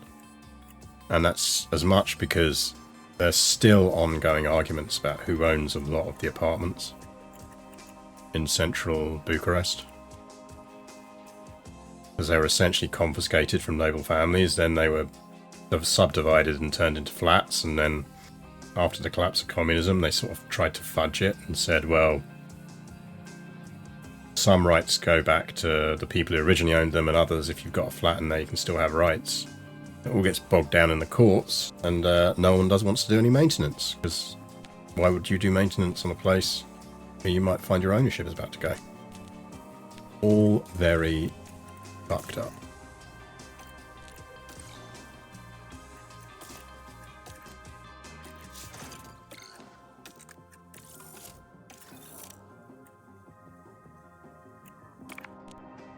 Let's give it a go.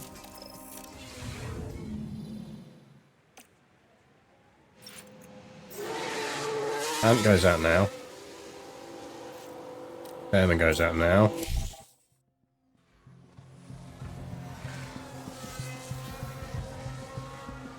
That is a clean run for both of them. Good. 110.2. Currently T2. Not great. This was a very good lap. Good job. Be surprised if that holds front too. So let's send him out again. Then we can go out again.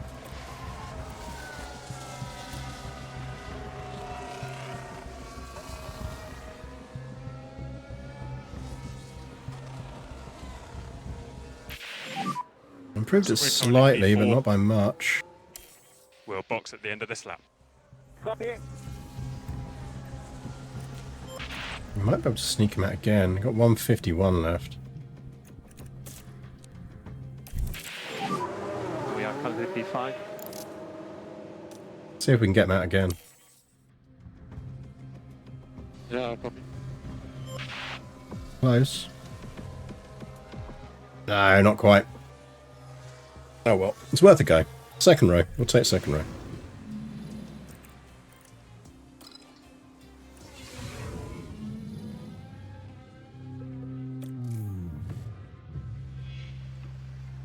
Right, here's a dry race. That is an interesting strategy. But I feel like the answer is no.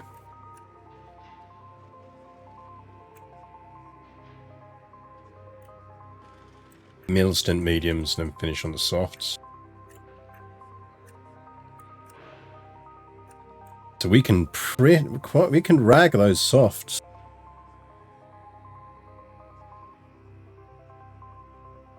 Or we can extend.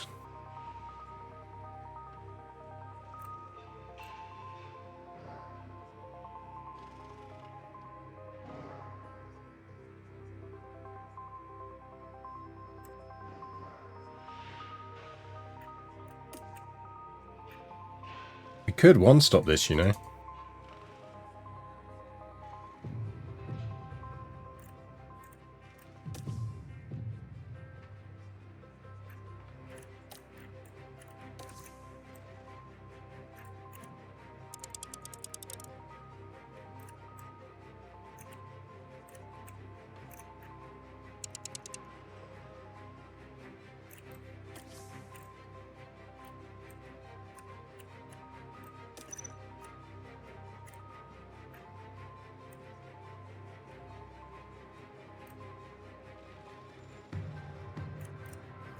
I feel like that's the strat.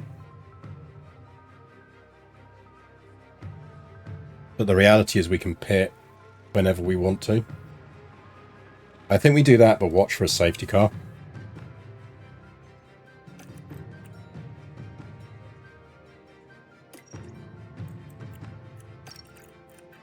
And I think we definitely start on the softs.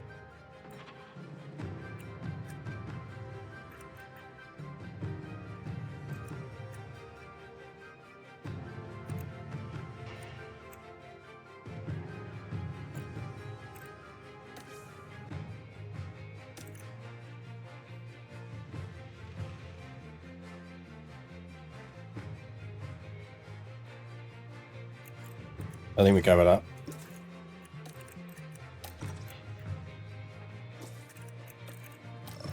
And you can launch off of that and run rich. Actually, yeah, launch like that, but we'll take him off the power pretty quickly. Want some tyres left for... Actually, you don't launch quite so fast because we don't want you getting in Antonelli's way. Let's give it a go.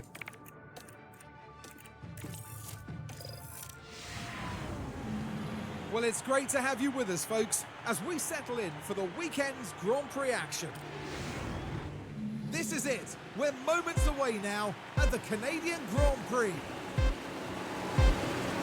It's lights out and away we go. Decent start. We're going to get boxed by the BMW, so yeah, little shits. Good start for Behrman. Couldn't quite get past Leclerc. I think he might take him now, though. Should get inside on that bit. Yeah, copy. We saw that.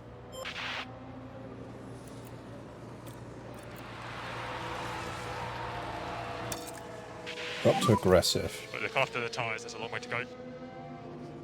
Do we want to attack on the next lap?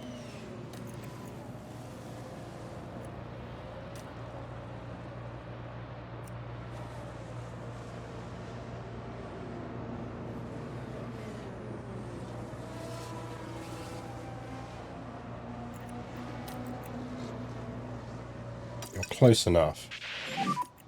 Focus on the tyres. Copy. And look after the tires. We're waiting for that DRS to be enabled, basically.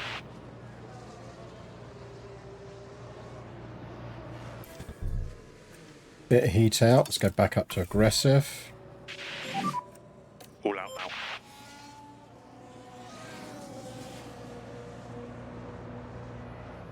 now. DRS enable. Back up. Go. P6. Go. You have Charles car in front.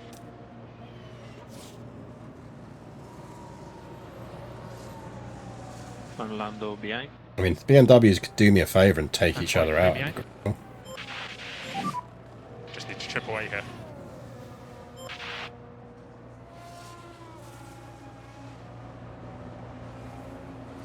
Behrman got past Leclerc.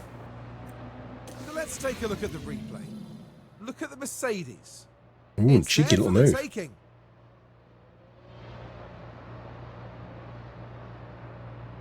And fifth place after that.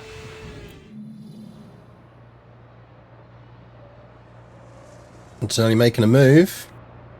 He's got him.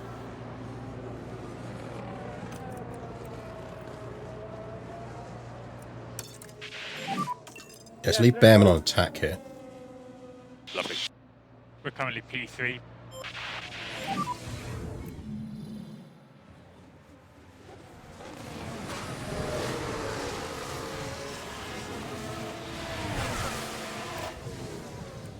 Pull him up in a minute.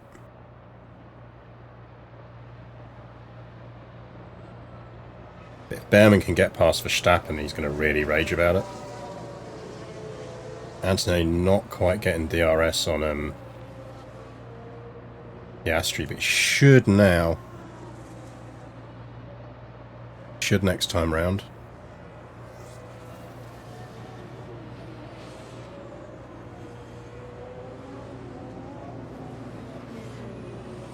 Definitely going to need to take some heat out of those tyres shortly, though.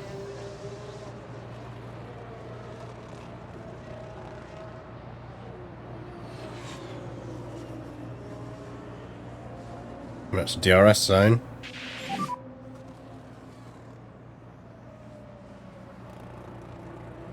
The race is The still problem is they've on both for got us. DRS, so I can't see him taking him. Ooh! Sneaky! Right, drop the temperature out a bit. No DRS for him. Copy. Cool the tyres. Now we can see what happened. That was So at turn sneaky. 9, that's the location for this one. They decide to give it a go. And that's second place now. I mean, he almost pulled off the double there.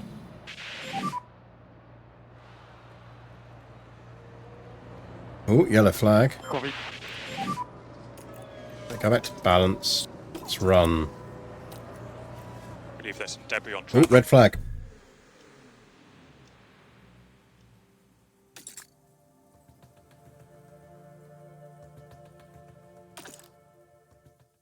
Does this change up our strategy, chap? Not convinced it does.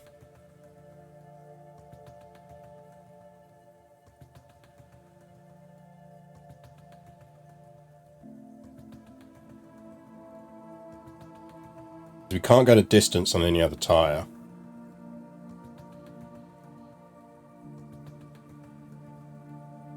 So we're still looking at a 1 stop, at least a 2 stop.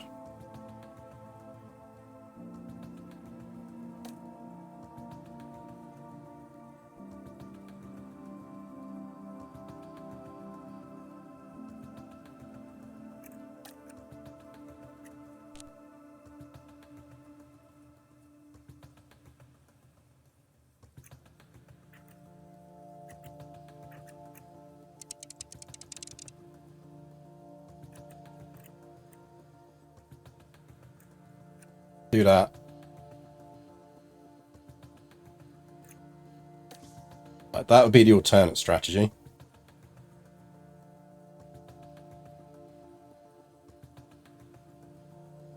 How much slower is that than that? 22 seconds.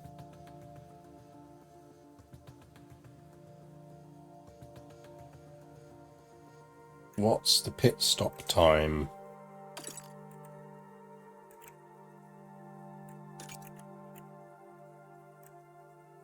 Pit lane loss is 21 seconds. So it's still technically a second slower than just staying on the tyres.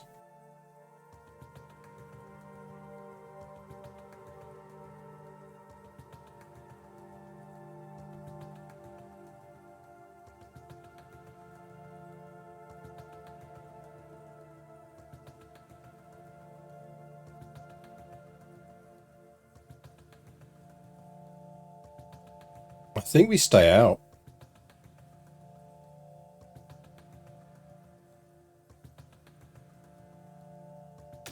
I think we stay out. We're still on 92 tyre. I think we stay out.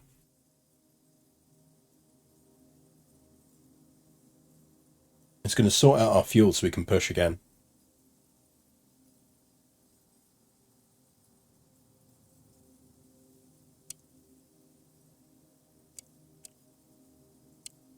You have yet another fresh pair of softs. We have a near set of fresh softs, but not actually fresh softs.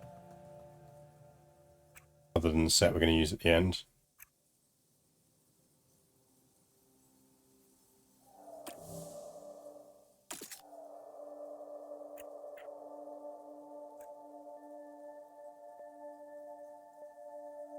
Read this earlier, hard to say you need to switch exactly.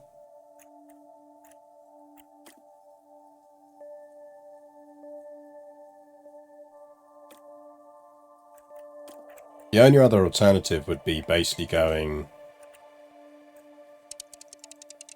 medium and then medium.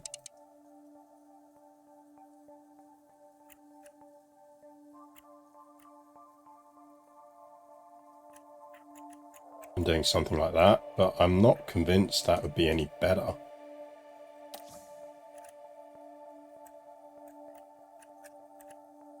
Like, it's allegedly marginally faster.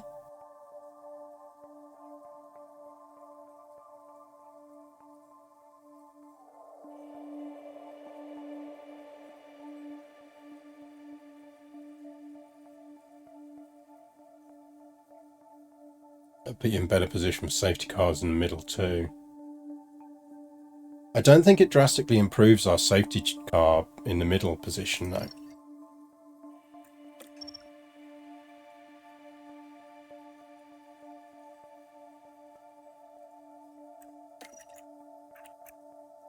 Like, if you're going to do that, you might as well do that.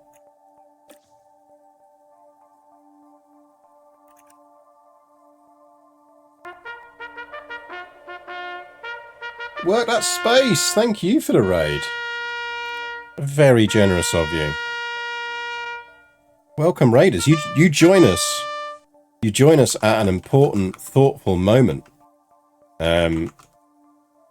are in the 2028 season in F1 Manager, and literally just before you joined, red flag called on the race. We are Mercedes. We have Andrea, Kimi Antonelli, and Oliver Behrman in the cars, and we're trying to decide whether we pit or not, because this is essentially on like lap 3, and it really comes down to, do we pit now? We're not going to save any stops for it, or do we stay out? Maybe we stay out. But yeah, what were you racing as? How was your F1 Manager 2024 stream going? So we're well into this now. We're into 2028. We have already created a custom BMW team, which we've turned into the best in the game. And now we're running, Mercedes ended up last season, so we shifted to Mercedes. We're now rebuilding them up. And we've got 2 really good female drivers on the affiliates track. So the goal is eventually to do a full female F1 team. It's red, so you're pitting regardless, right? You're wondering if you change the strat. Yeah, pretty much. Like, we're just wondering whether we change the strategy or not. Like, we're still going to need to stop at least once, but it's whether we now shift to having a 1-stop rather than a 2-stop strategy. Because we could leave... I mean, I tell you what we do. How about we pit Behrman? We push Behrman onto that strategy. And if he gets lucky, there's an opportunity around there where he comes out on mediums again. Antonelli, we stick the plan, because he's better on tyres anyway. Any weather? No, we're good on weather. Mediums do look good. They do. I mean, the key thing is, so we're in... God, where are we? Are we in? We're in Gilles Villeneuve, aren't we? We're at Canada. And the issue is that you're looking at a 22-second pit lane time. So theoretically, shifting to this strategy over that one, 21-second difference. So it is the equivalent of a pit stop. This is why it's so freaking marginal. But I think we leave Antonelli out because he's a more adaptable driver. We leave Antonelli out. We flip the strategy for Behrman, and we're basically just splitting the strategies, going with both worlds.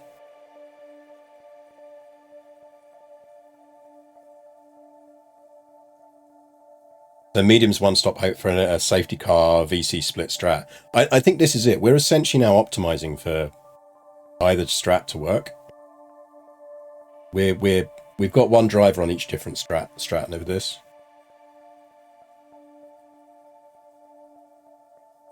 Because that is technically pushing us to what we did consider as a 1-stop anyway. We were only going to do it with Kimi because Kimi has the higher knowledge to do it and Behrman didn't. This is just giving... Yeah, I reckon let's go with this. What caused the red? Stuff happened. We haven't actually seen the stuff that happened yet. Because the key thing with a red flag is slam that fucking spacebar as quick as you can. Because if you stop on the spacebar quick enough, you get it before the cutscene kicks in. And if you get it before the cutscene kicks in, you can do like we're doing now and actually plan your strategy. So we'll get the awesome replay in a second.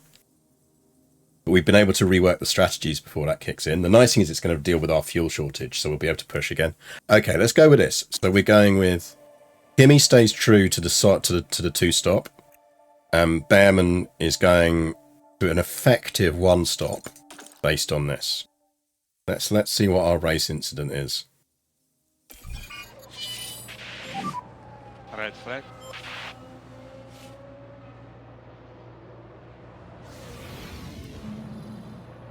Oh, it's K-Mag. Hey, Mag. Oh!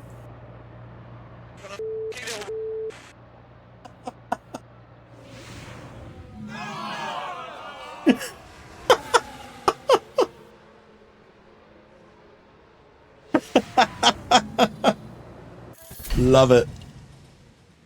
3 out. Kevin, yeah.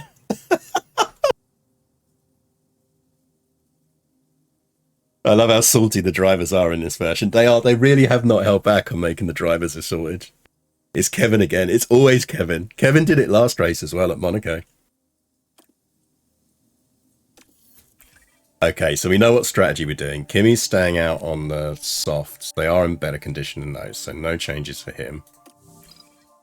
And Bearman, we're pushing to the mediums. He's going to an effective one-stop strategy. Welcome to chat, everyone, as well. Thank you so much for the follows, Nerdiversionio. Chris is Speed 88, themed pit car, I think that is. Jordan Milty. And it's lights out, and away we go. Go on. Go on. We can push him. How are we looking on fuel? Yeah, we almost made our fuel back there. Right, Bearman can't push. He's got to stay on that. Tony might as well push, because we're going to pit him anyway. So he can carry on pushing. Albon's tyres went down to 52% as well. I'm not surprised. And also an awesome news for everyone just joining chat. Exclamation mark Panettone. We do not get sponsored by energy drinks here. We get sponsored by fantastic Italian bakeries, from which you can buy all of your best panettone and biscotti needs. Whether you're based in Europe or the UK, they will send to you. Lovely little Italian bakery run by a third generation female-run bakery. Is the BMW logo modded? No, I made that in the logo editor. I'm really impressed with the logo editor in this version. Oh, come on, Kimmy. Don't give up those places. Yeah, he drove... Oh, come on, he pushed us off the track. K-Mag with the 5-second penalty. Right, let's drop him back. We'll wait for DRS. Okay, so we're looking after the tyres. Yeah. As long as he's in DRS range, we're all right.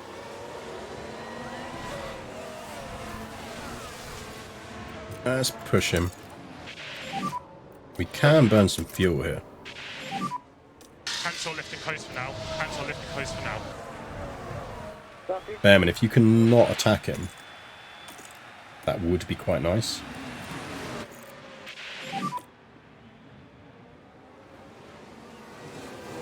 Copy. It's a good editor. It really is. I really like what they've done with the editor. So yes, the BMW livery we've gone for is...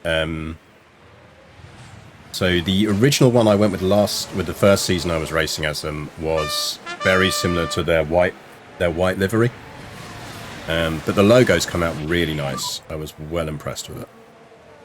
You can do some really nice... We got a really good Lotus one, because we did a Lotus run before this for our first run. And I built a really nice Lotus logo as well. We rebuilt Lotus from nothing. Great fun.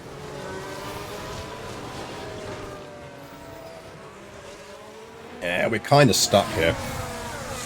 Oh, we might get him. Go on, Kimmy. You've got him. Next corner's yours. Get the double. You can get the double. Oh, he got the double. He got the double with DRS. Top work. Yes, let's go. Multiple positions gained. Let's take a closer look. Look at the Mercedes. Can they squeeze by? Really, what fantastic driving that was. Lovely stuff. In this save, we started with BMW to create the biggest possible juggernaut. Now we're trying to beat the juggernauts we've created. Exactly. So I basically did 3 seasons, I think, with BMW to just turn them into a massive juggernaut on the grid. Then we looked at who the literal worst team on the track was at that point, and it was... Yeah, we're going to get taken there. I'm going to push him down to standard for a bit. Copy. Actually, go aggressive, but lay off the Just increase the fuel. lift and coast at this stage. Copy.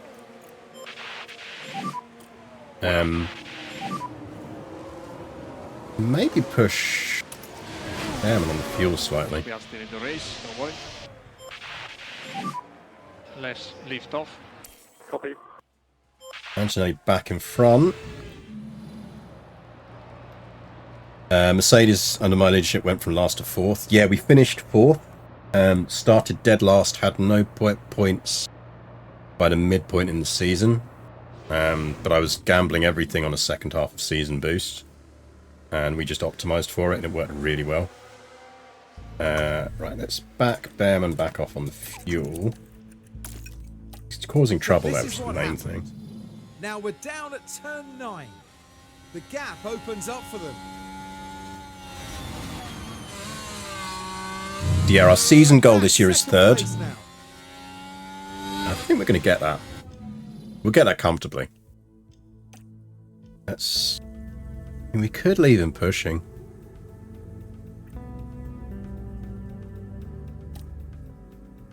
No harm in it. He's going for the pass. Let's flip him back to neutral. And big lift off. Copy. I mean, I don't mind him just swapping places with Piastri. Yeah, nicely done. Because they'll just DRS each other. Into our management. Like, if we get a DRS train going on with that Red Bull, it's absolutely fine. The BMWs are technically the best cars on the grid. Then it's the Red Bulls, then it's us. Come on, Bearman. Take him out. There's the opening. Last season, our season goal was fourth, and our long-term goal was it just points and a half? Yeah, so basically they were saying last season, they're like, we know we're last on the grid. We want you to finish fourth, but after that, we're absolutely fine with you just getting places. And I'm like, that feels off somehow. Yeah, stay cool. Position loss, that's fine. Don't worry about it, Ollie. So this is the BMW.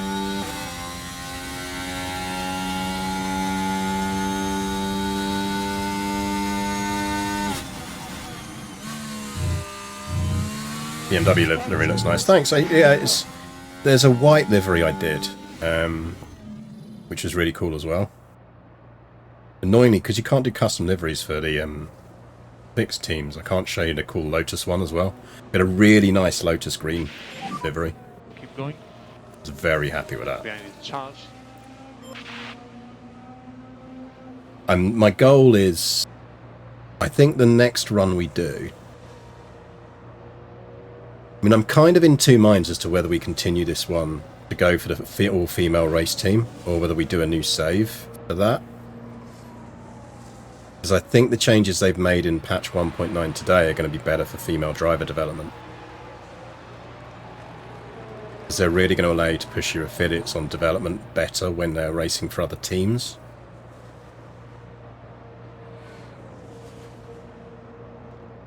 If we did start again, I'd probably make that our Leighton House run. Go classic, original, old school F1. But I'd be tempted to start with a really shitty team and just do an Andrea Moda run. Who doesn't want to race as Andrea Moda? Or we could go Onyx. Go with the Mad Belgian team. Gap 0.4. Car behind Max. Who doesn't love a Mad Belgian team? Right then, we can take a look now. Look at the Mercedes. The opportunity's there.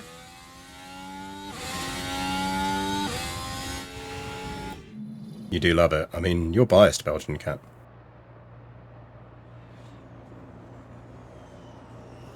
Yeah, see, these two are just DRSing each other at the moment, so I'm not inclined to push the tyre. Because as long as they're shuffling positions, they're essentially building time up over Verstappen, because he's not getting DRS off of Bearman. Bearman's pulling DRS off of him, which is enough to keep him close. But Verstappen's not really picking up time on the other two. But I do need him to stay in DRS range. Excuse to be sponsored by a Belgian beer company. That's true. Someone get me Shimei on the phone. Nice. Piastri is pretty much the best driver in the game at this point, by the way. Right, we are going to need to pick that up because I'm slightly worried he's dropping back. Okay, we're happy for you to push in the corners. We've got the tyres here.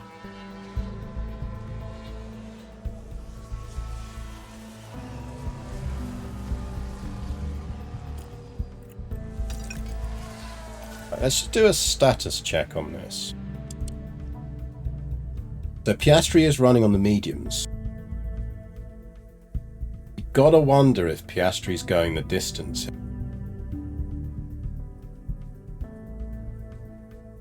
Doing the same strategy as Behrman, going for the effective one stop.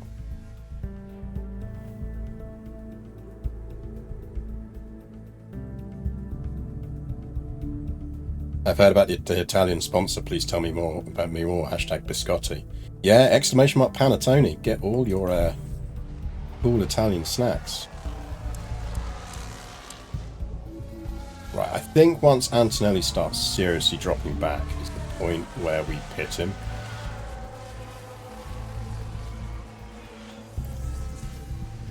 Oh, it was only a yellow flag.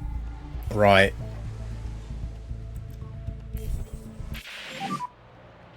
I mean... We can give it a couple of laps. Copy. Do we let Behrman past?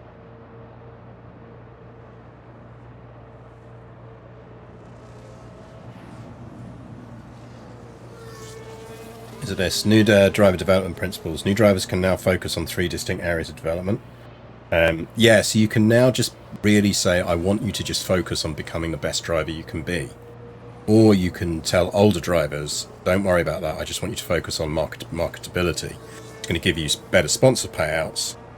Or you can tell them to balance it between or focus on car development. So if you are starting as a less good team early in the season, or a less good team early in your management career, it is now somewhat advantageous to have older drivers and tell them to just focus on helping car research. It's going to give you a research boost. Yeah, you're not that fussed about them not picking up stats because they're not going to pick up stats anyway, and it's going to give you a chance to claw back against the top teams. So just something to consider if you're starting a fresh save is you actually want to do that now. You want to think about your development. Like maybe if you're doing a custom team, for example, maybe, I know it sounds bad to say after what we've just seen him do, but you pick someone like K-Mag and then you just fling them entirely onto focusing on helping with research.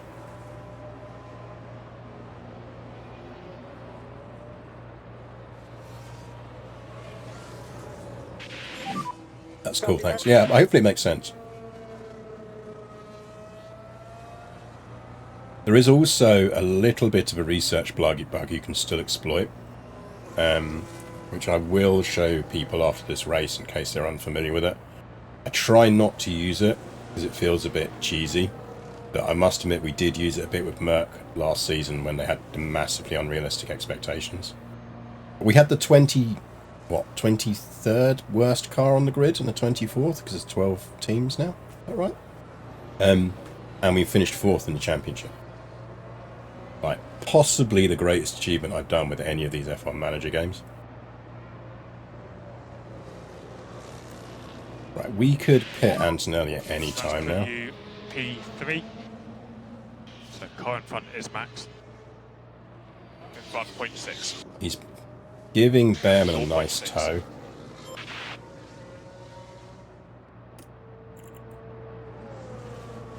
I think we attack. Yeah, the race is on. Let's push Antonelli and get ready to pit him. Copy.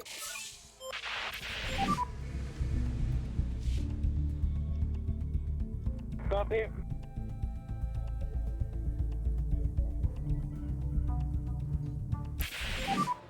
Nice job. We're going to pit him at 50% tyre or when he stops gaining on Piastri. Let's see what happened there. Right, we're taking the second corner. The opportunity begging to be taken. Oh, look, Behrman was trying him as well. Mercedes climbs higher up the field. Behrman got him. He properly towed him through. And Teamwork tyre makes the update. dream work. Right, he's falling back now. I think we pit him. We got an extra lap out of those.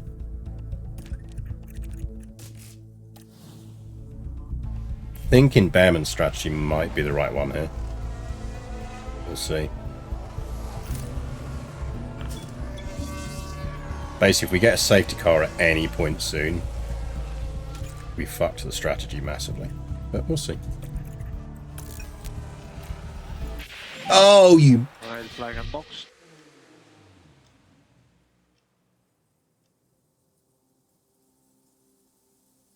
God damn it, game. Looks like it was Russell that did it. Oh well. Right. Strategies. That's definitely second mediums for everyone, isn't it? On the other hand, by running different strategies, we minimised our downside risk in case of in case of gestures to screen. Well, yeah, there is that. Right, fresh mediums for everyone. Because they can make end of the race. The alternative is we go hards. Feel like that's not as good. I think Bearman gets fresh mediums. It might be that Antonelli gets hards.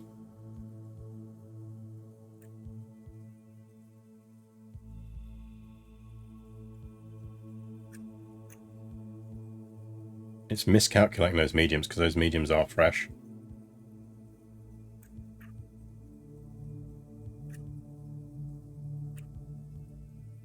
That's annoying because it doesn't tell us accurately our lap times.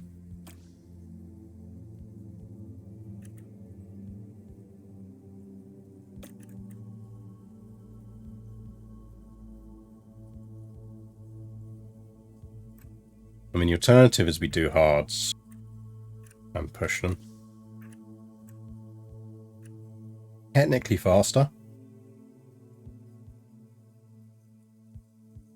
I mean, at this point, we might as well YOLO it. Which actually means if we get another safety, we pit onto mediums.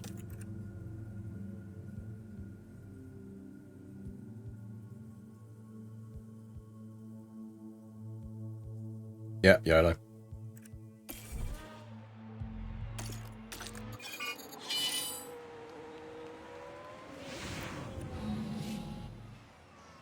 Lance fucking Stroll. Oh! What a joke. That wasn't pretty.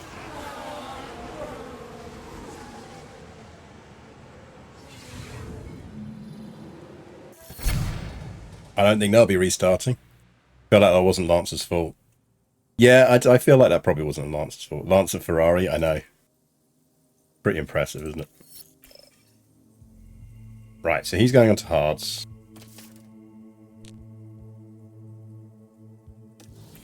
They are all three out as well. And he's going on to mediums.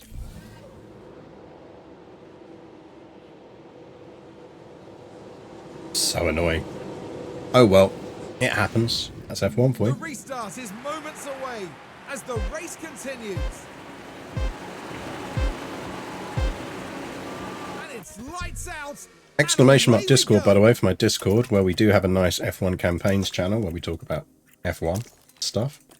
Also, I do stream CK3 and other Paradox titles, Grand Strategy titles.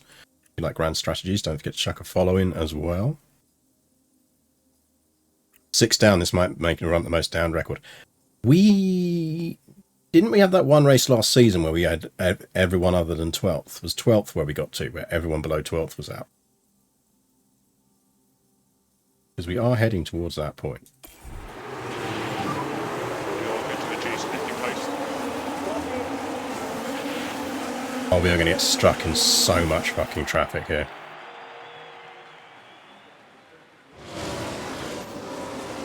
Get out of the way, lads. Your cars suck. Let the proper boys through, please. Very nice job there. Now currently P4. Verstappen is in front of us.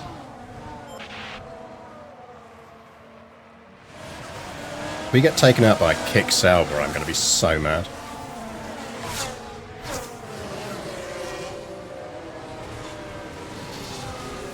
I will be legit salty. Sonoda, I'm warning you. Go on, take him, Tony. Good work. Sonoda.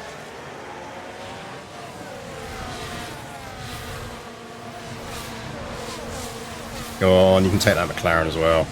Got a straight line on him. Get out of the way, Science. Go inside, go inside. Nice. Oh, he just clipped it back. Annoying. We'll get him with DRS. Ooh, nice. Cheeky. No, you'll lose him on this side. This is the problem. It's just traffic. I am trying. Tony, it's fine. Chill, buddy. The race is on. Chill. Wait for DRS.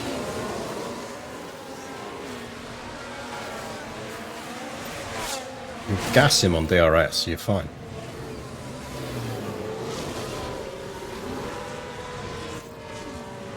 There you go. Our DRS is way more efficient than theirs. So.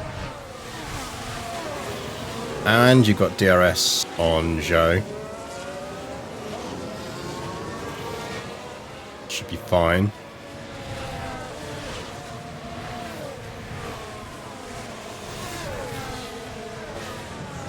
Just like, bye-bye. Verstappen has an issue. Those are words we like to hear.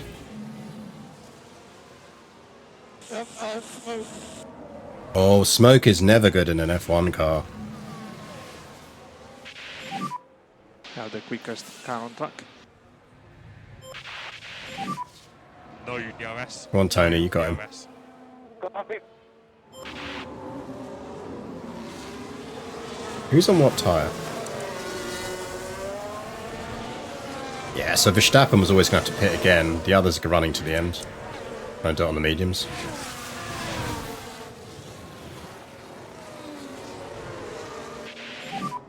Shit, Tony, chill. You got this, buddy.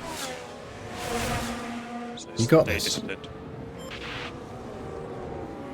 Yeah, Verstappen's dropping back.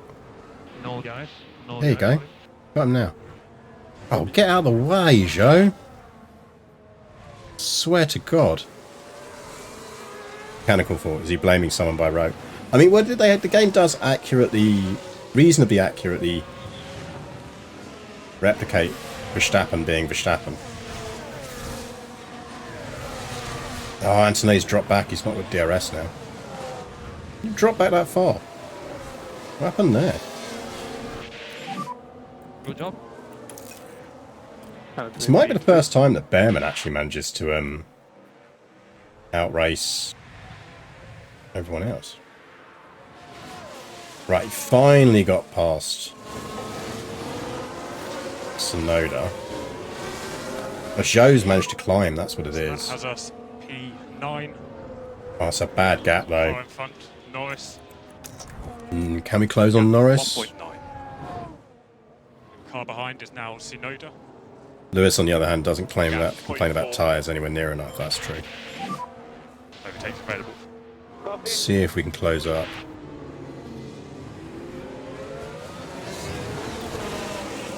I'm going to nudge him onto the attack. We're wheeling them in. We are DRS training off of Sonoda, but I want that place back. Getting stuck behind fucking Sonoda again.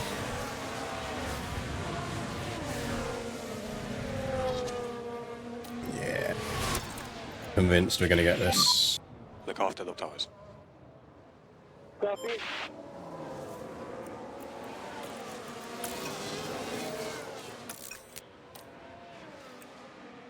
Let's see how we get on. I mean, he is closing.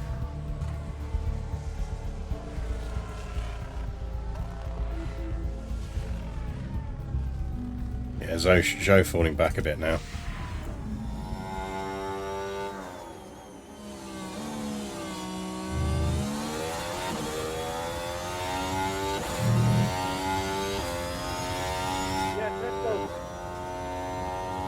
To be honest, what we really need is another red flag.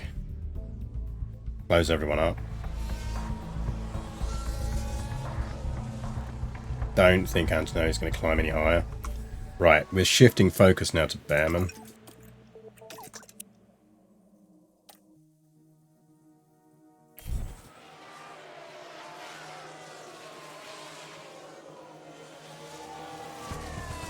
This is kind of going to come down to whether Behrman has the gas to go for his first ever race win.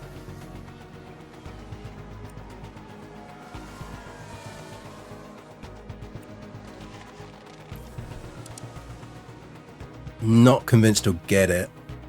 Pocher's matching him on tyres. Verstappen's got a pit again, so that's another place for Antonelli. Should get another place out of that. Anthony just set fastest lap.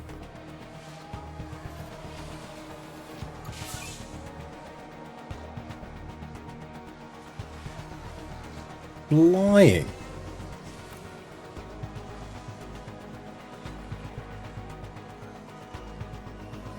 DRS train off of Norris.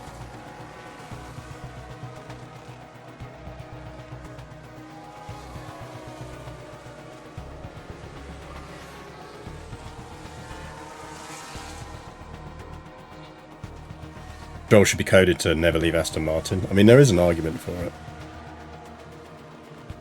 They've finally fixed, in 1.9, they've fixed the thing where Lewis doesn't always move the Ferrari at the end of the season 1, which is good. Behrman could win this, you know. It's going to be close. Piastri's got away now.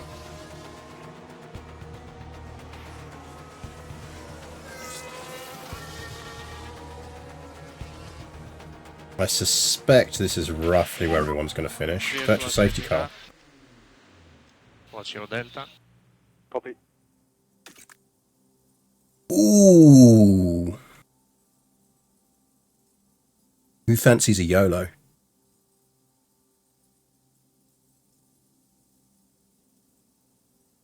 I mean, we've got nothing to lose. We're not going to make any money off of him.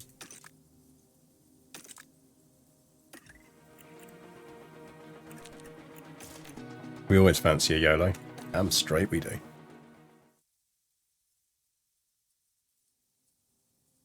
Like, we need to finish 4th anyway for the bonus payment for him, so we're not in his bonus payment range. 12 seconds on Zhou. Verstappen's behind us anyway.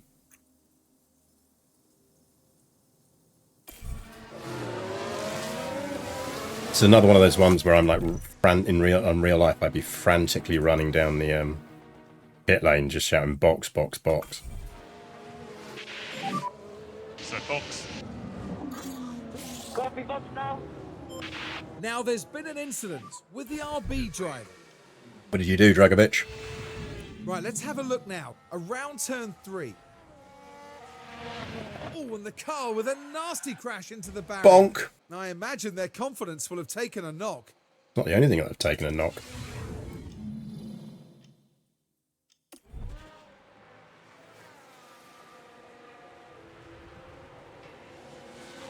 I bet he retired. We can drop 3 places, maybe?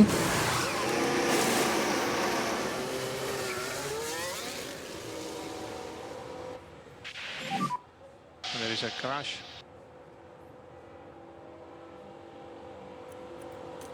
He is okay. Be very careful. We only lose 2 places out of this. Copy. 1 place.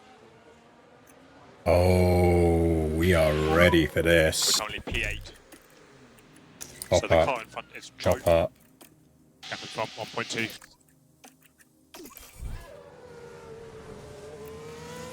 Gap 4.8. 14 laps to go.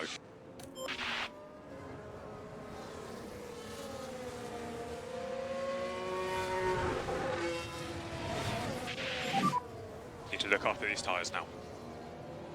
Copy. V-charge on. Copy.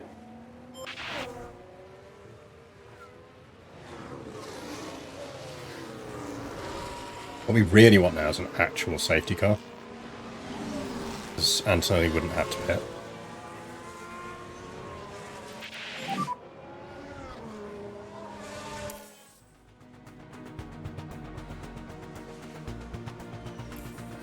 Gap 4.3.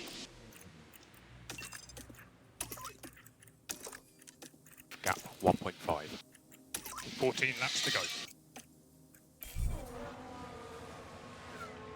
Let loose, kids.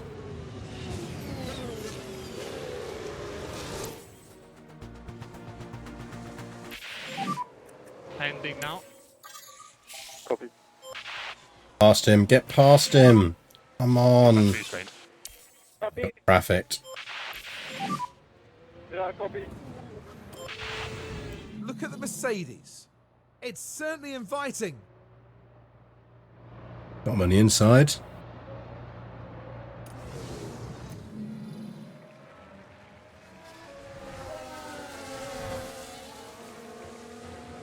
I'm on the outside. Go on.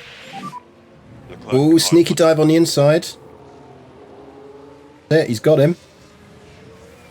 Oh, you got him, you got him, you got him. Hold him, hold him, hold him. You've got him, you've got him. Yes, you got the DRS. Go on, you got him now. Blitz him. There we go. Let's keep this tyre temp now. Now this becomes the question. Back off. Copy. Can we make up 13 seconds in 10 laps? I think it was the right decision anyway, because we have made more places, I think, this. We kind of lost the gas on the climb with him. Yeah, we're in P6. So you've got Norris in front. Yeah, burn him. Far behind Burn now, tyres. Leclerc at 0.5.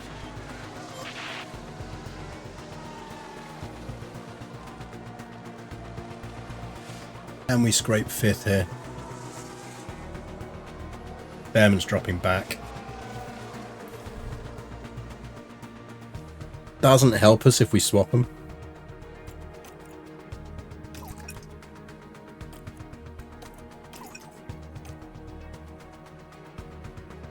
Watch fuel. Yeah, I'm on it.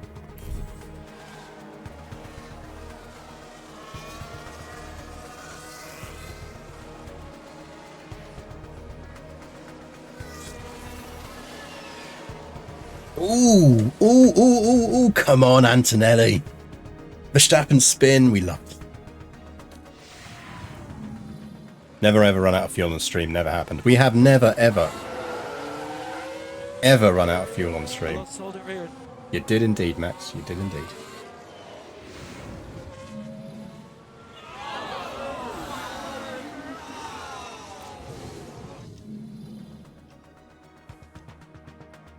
Three laps, 69% tyre, nice. I think we might get a podium here. We might pull this off, you know.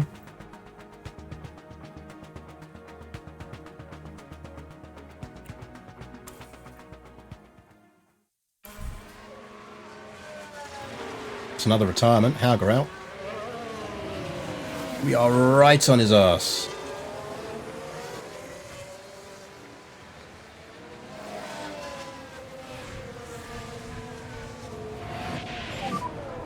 Car in front, Ocon. Got the DRS as well. Gap 0.7. Oh, get out of the way, Ocon. Outrageous. Second burst. Gonna go on the outside. Car behind Norris. Nice.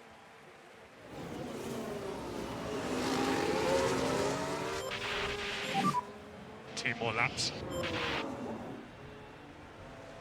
Right, we could just doubly make sure that... Lovely stuff.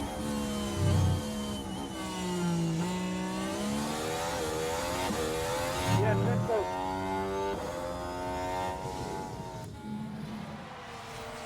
Let's just conserve on that, because he's not going to lose. He's not going to finish low in 7th, so Copy. just make sure he has enough fuel to make the end of the race.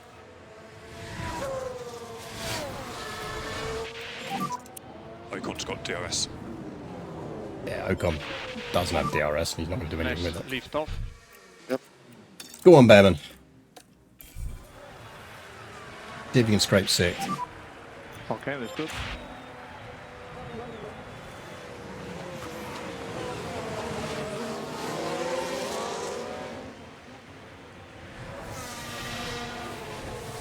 And he will. Just hasn't got the tyres left. You have Norris. Because Norris is pulling DRS as well, so... 0.8. Yeah, no worries. 2 hour race.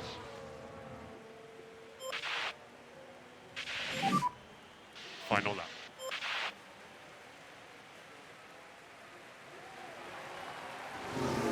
Back off, Behrman. You got the places. And slow down now. I'd say our gamble paid off there, then.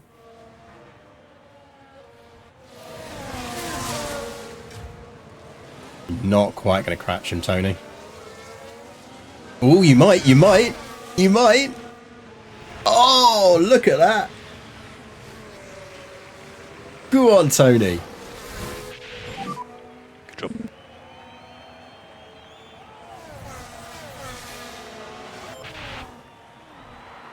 Here's the replay. Here we are going into turn Probably 9. fuel saving. I might well have It's there to. for the taking.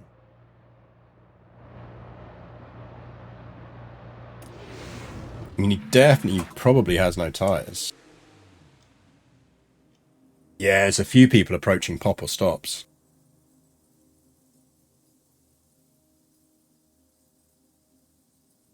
Yeah, I mean, look. Hosher on 38% mediums with a fault versus Antonelli on 63% softs with a bar that's reasonably comparable.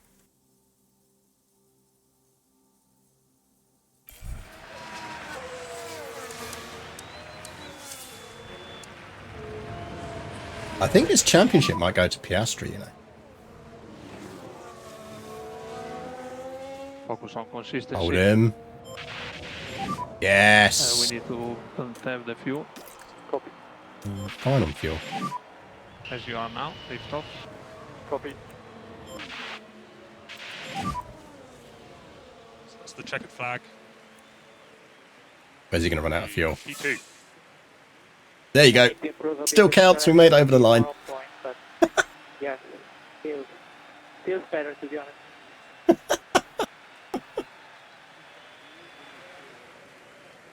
Yeah, Just some good pace. park it up there, Ollie. Park it up there. We'll pick it up later. Into the pit lane. Don't worry about it, mate. We'll pick up that car later. Taking the flag. We'll send you an Uber.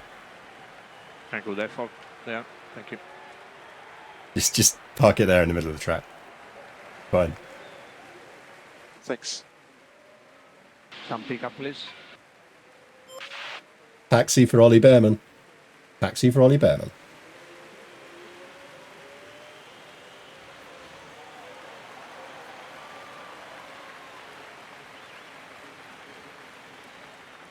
I still remember the race where we were under a car length past the finish line. Yep. At least put hazards on. The Mercedes driver leaves the cockpit after a well-fought race. That was a race. 7th place at the end of that Good one, work, and some Antonelli. points for the team.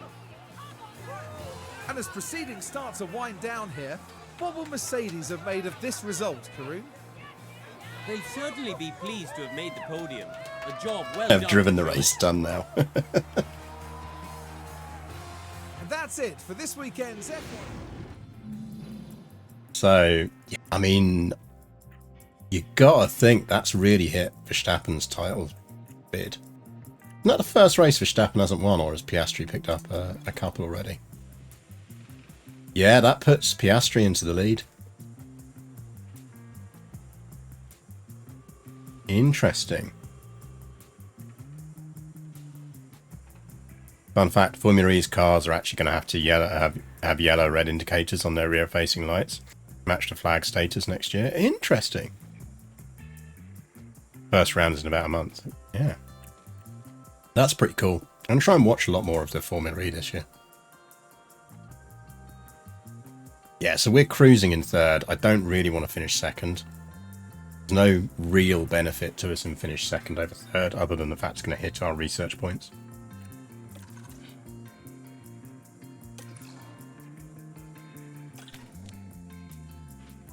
Technically, Behrman didn't do a pit stop. Didn't set a pit stop time.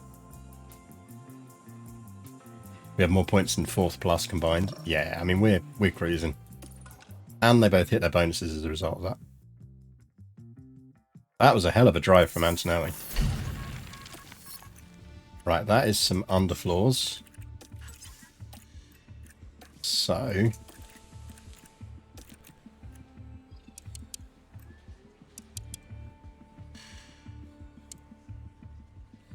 or are we doing that? Doing that, aren't we?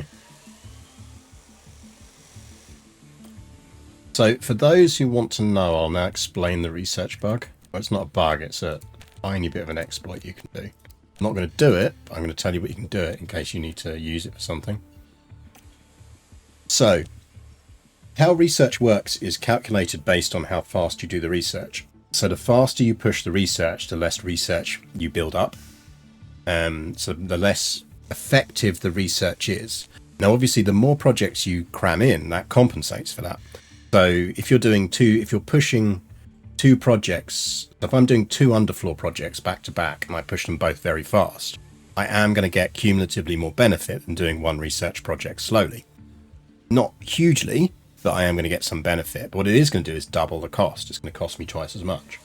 What you can do is essentially that calculation is obviously made based on how many days you set up the research to do.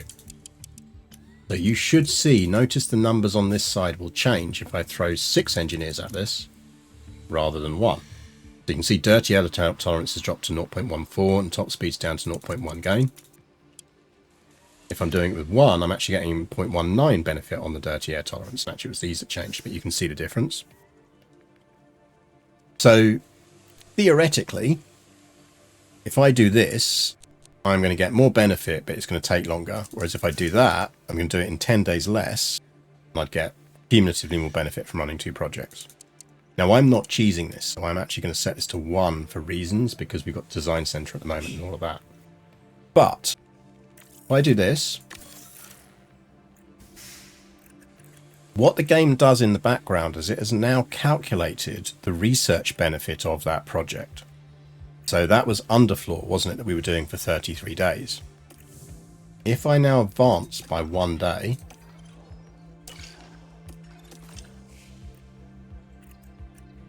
and now go back into underfloor and dump that up to 6 engineers, it will now finish in 22 days. Do you notice the points gain has already been locked in? So, if you are going to rush research projects and you don't care about slightly exploiting the game logic, what you're always better off doing is setting your research projects to start with 1 engineer, advancing a day, and then going back in and altering the research numbers on it. Because the game has already calculated at that point the cumulative benefit of your research. Whereas if you waited if you did it all at the same time, you'd be getting less research. Now, personally, I don't recommend doing that because I think it's a bit of an exploit and makes a bit of fun out of the game or a bit of a challenge out of the game. But I will admit that we did it when, for example, the Mercedes had the worst car and they were challenging us to finish 4th. Because in that instance, I was like, that is an unrealistic expectation, so I'm allowed to cheese it slightly to deal with the fact that they would never actually ask that in real life. But also, if you're starting out as a new team or playing the game relatively soon for the first time and you just want to have a slightly bit of an easier run with it, then make sure you're making use of that. So just set your research projects to start with 1 engineer and then alter them on day 2. But yeah, I just thought I'd give that because I'm not sure everyone's aware of that. How are we looking on parts? We'd need a new underfloor. I think we will keep him on the underfloor 3s. For now. Save a bit of cash, because we are doing more research because of the doubling up on the bonus researchers.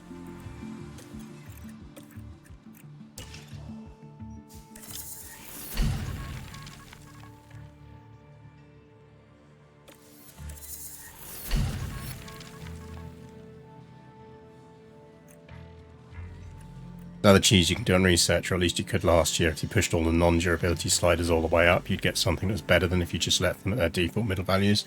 Yeah, I've not checked to see if that one's actually in this or not.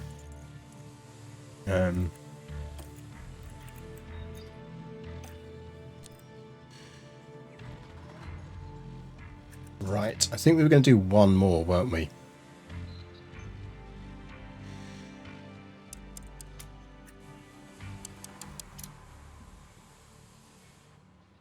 And we leave the other one.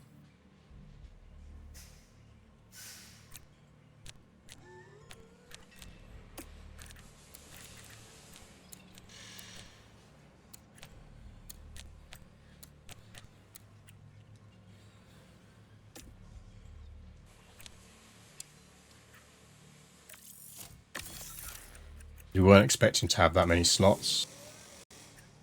Fine. Staff survey. Why are you unhappy? Why are you always so morose? Be enthusiastic. Look, be like Abby and Aurelia and Bianca. Be happy.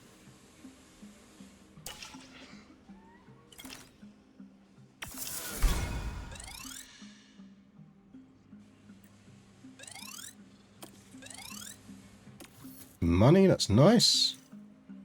How are our facilities looking? Everything's still good? Team hub needs repairing. Refurb that. The weather rock is still in good condition. I feel like it would be useful if they said which drivers were the problem, really. I assume that it's that their affinity isn't great. But maybe not. Hugh Bird's contract expires in less than a year. Are we renewing Hugh Bird's contract? I feel like we probably are. Unless there's someone better. We can afford someone better.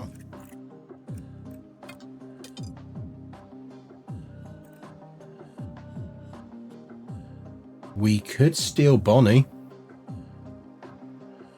He's only got 6 months left, allegedly. I think we're stealing Bonnie from BMW.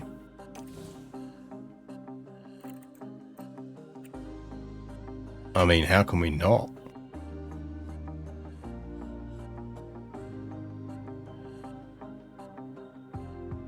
I think we steal him, don't we? Onyx, by now you should have clocked that I call him Bonnie just to really annoy you, because you always say that. Surely he'd never sign for Mercedes. I mean, yeah, unlikely.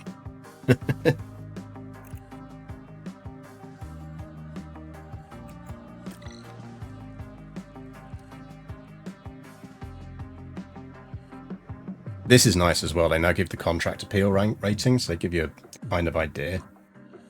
And we could steal him immediately for just like a buyout of 473,000. Kind of feel like that's worth it. It means he spends the rest of this season getting used to working with Antonelli. I don't see why we wouldn't do that. We've got the money.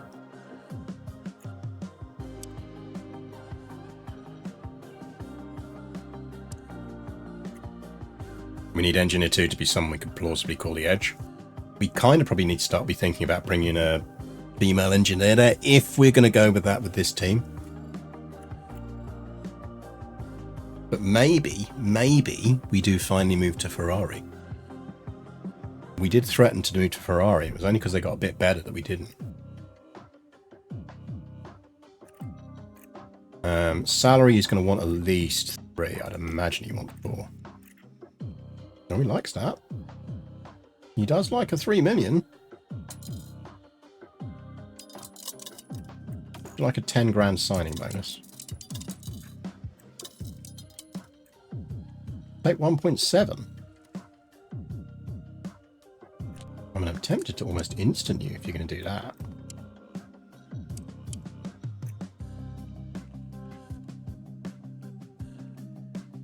Random thought, move teams at the end of the season since you built another juggernaut here.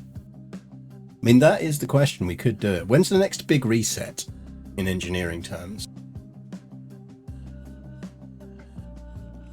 2026 was the last one, wasn't it? Every 4 years? I think we'd want to move before the next big reset, and at least an extra season before that, so we've got time to do some research for it. But it's like 20% this year. Yeah, but you get like a major reset every interval. I can't remember whether it's 4 years or 5. 2026 was one of them.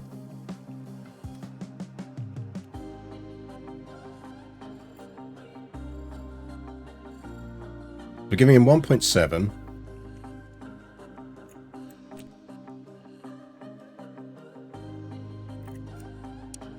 Oh, you'd like 4?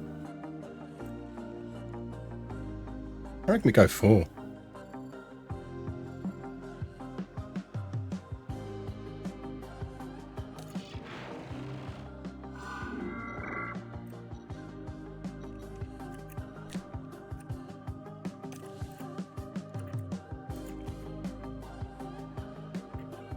Did offer him car 1, didn't I?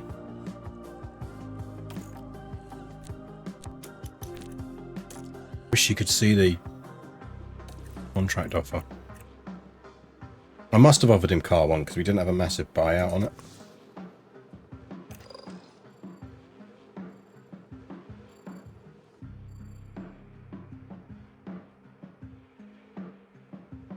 The goal is to build a women-only team, then keeping the best women drivers in good training facilities and working with improving the female race staff on a badly scuffed team might be the way to go.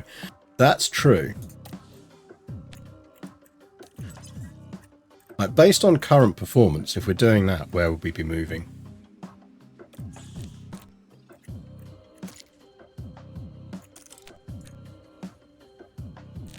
Ooh. We could save McLaren again.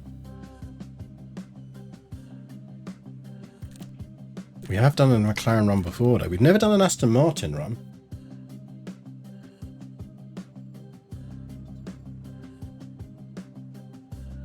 Yeah, maybe we do move at the end of the season, because we will have built another juggernaut here. I don't think we've done Alpine. I have an irrational dislike of Alpine, and I can't work out why.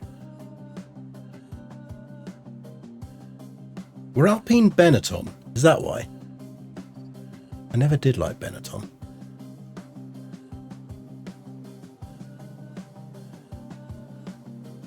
They were. That's what it is. It's the Benetton genetics. We could do McLaren and try and find a less orange livery.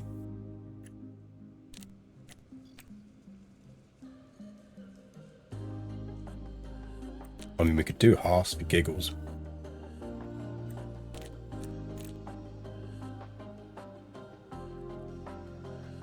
Sounds fitting to do McLaren given how far you took him in F1 Manager 23. We didn't turn him into an absolute titan. Sponsor plan. No mandatories this month. Engagement. Picking team for kicks, surely it'd be Sauber. If they were now already called Sauber, I'd do it. I just refuse to have kick streaming on there.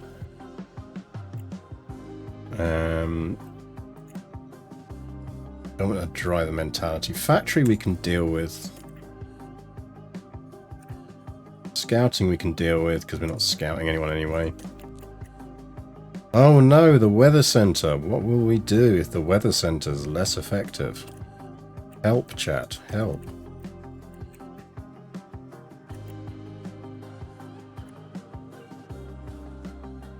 I think we'll do Antonelli. Driver event.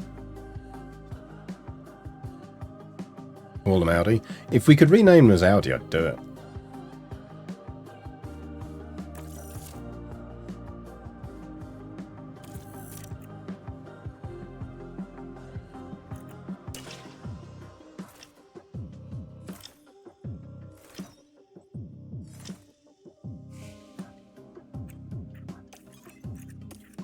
Next up, Spain.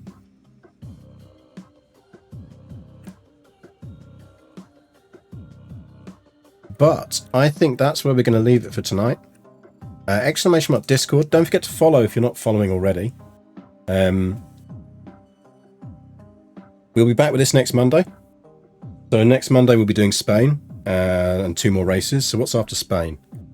Next Monday we will have the Spanish Grand Prix, Austria, ooh, and Silverstone. Nice.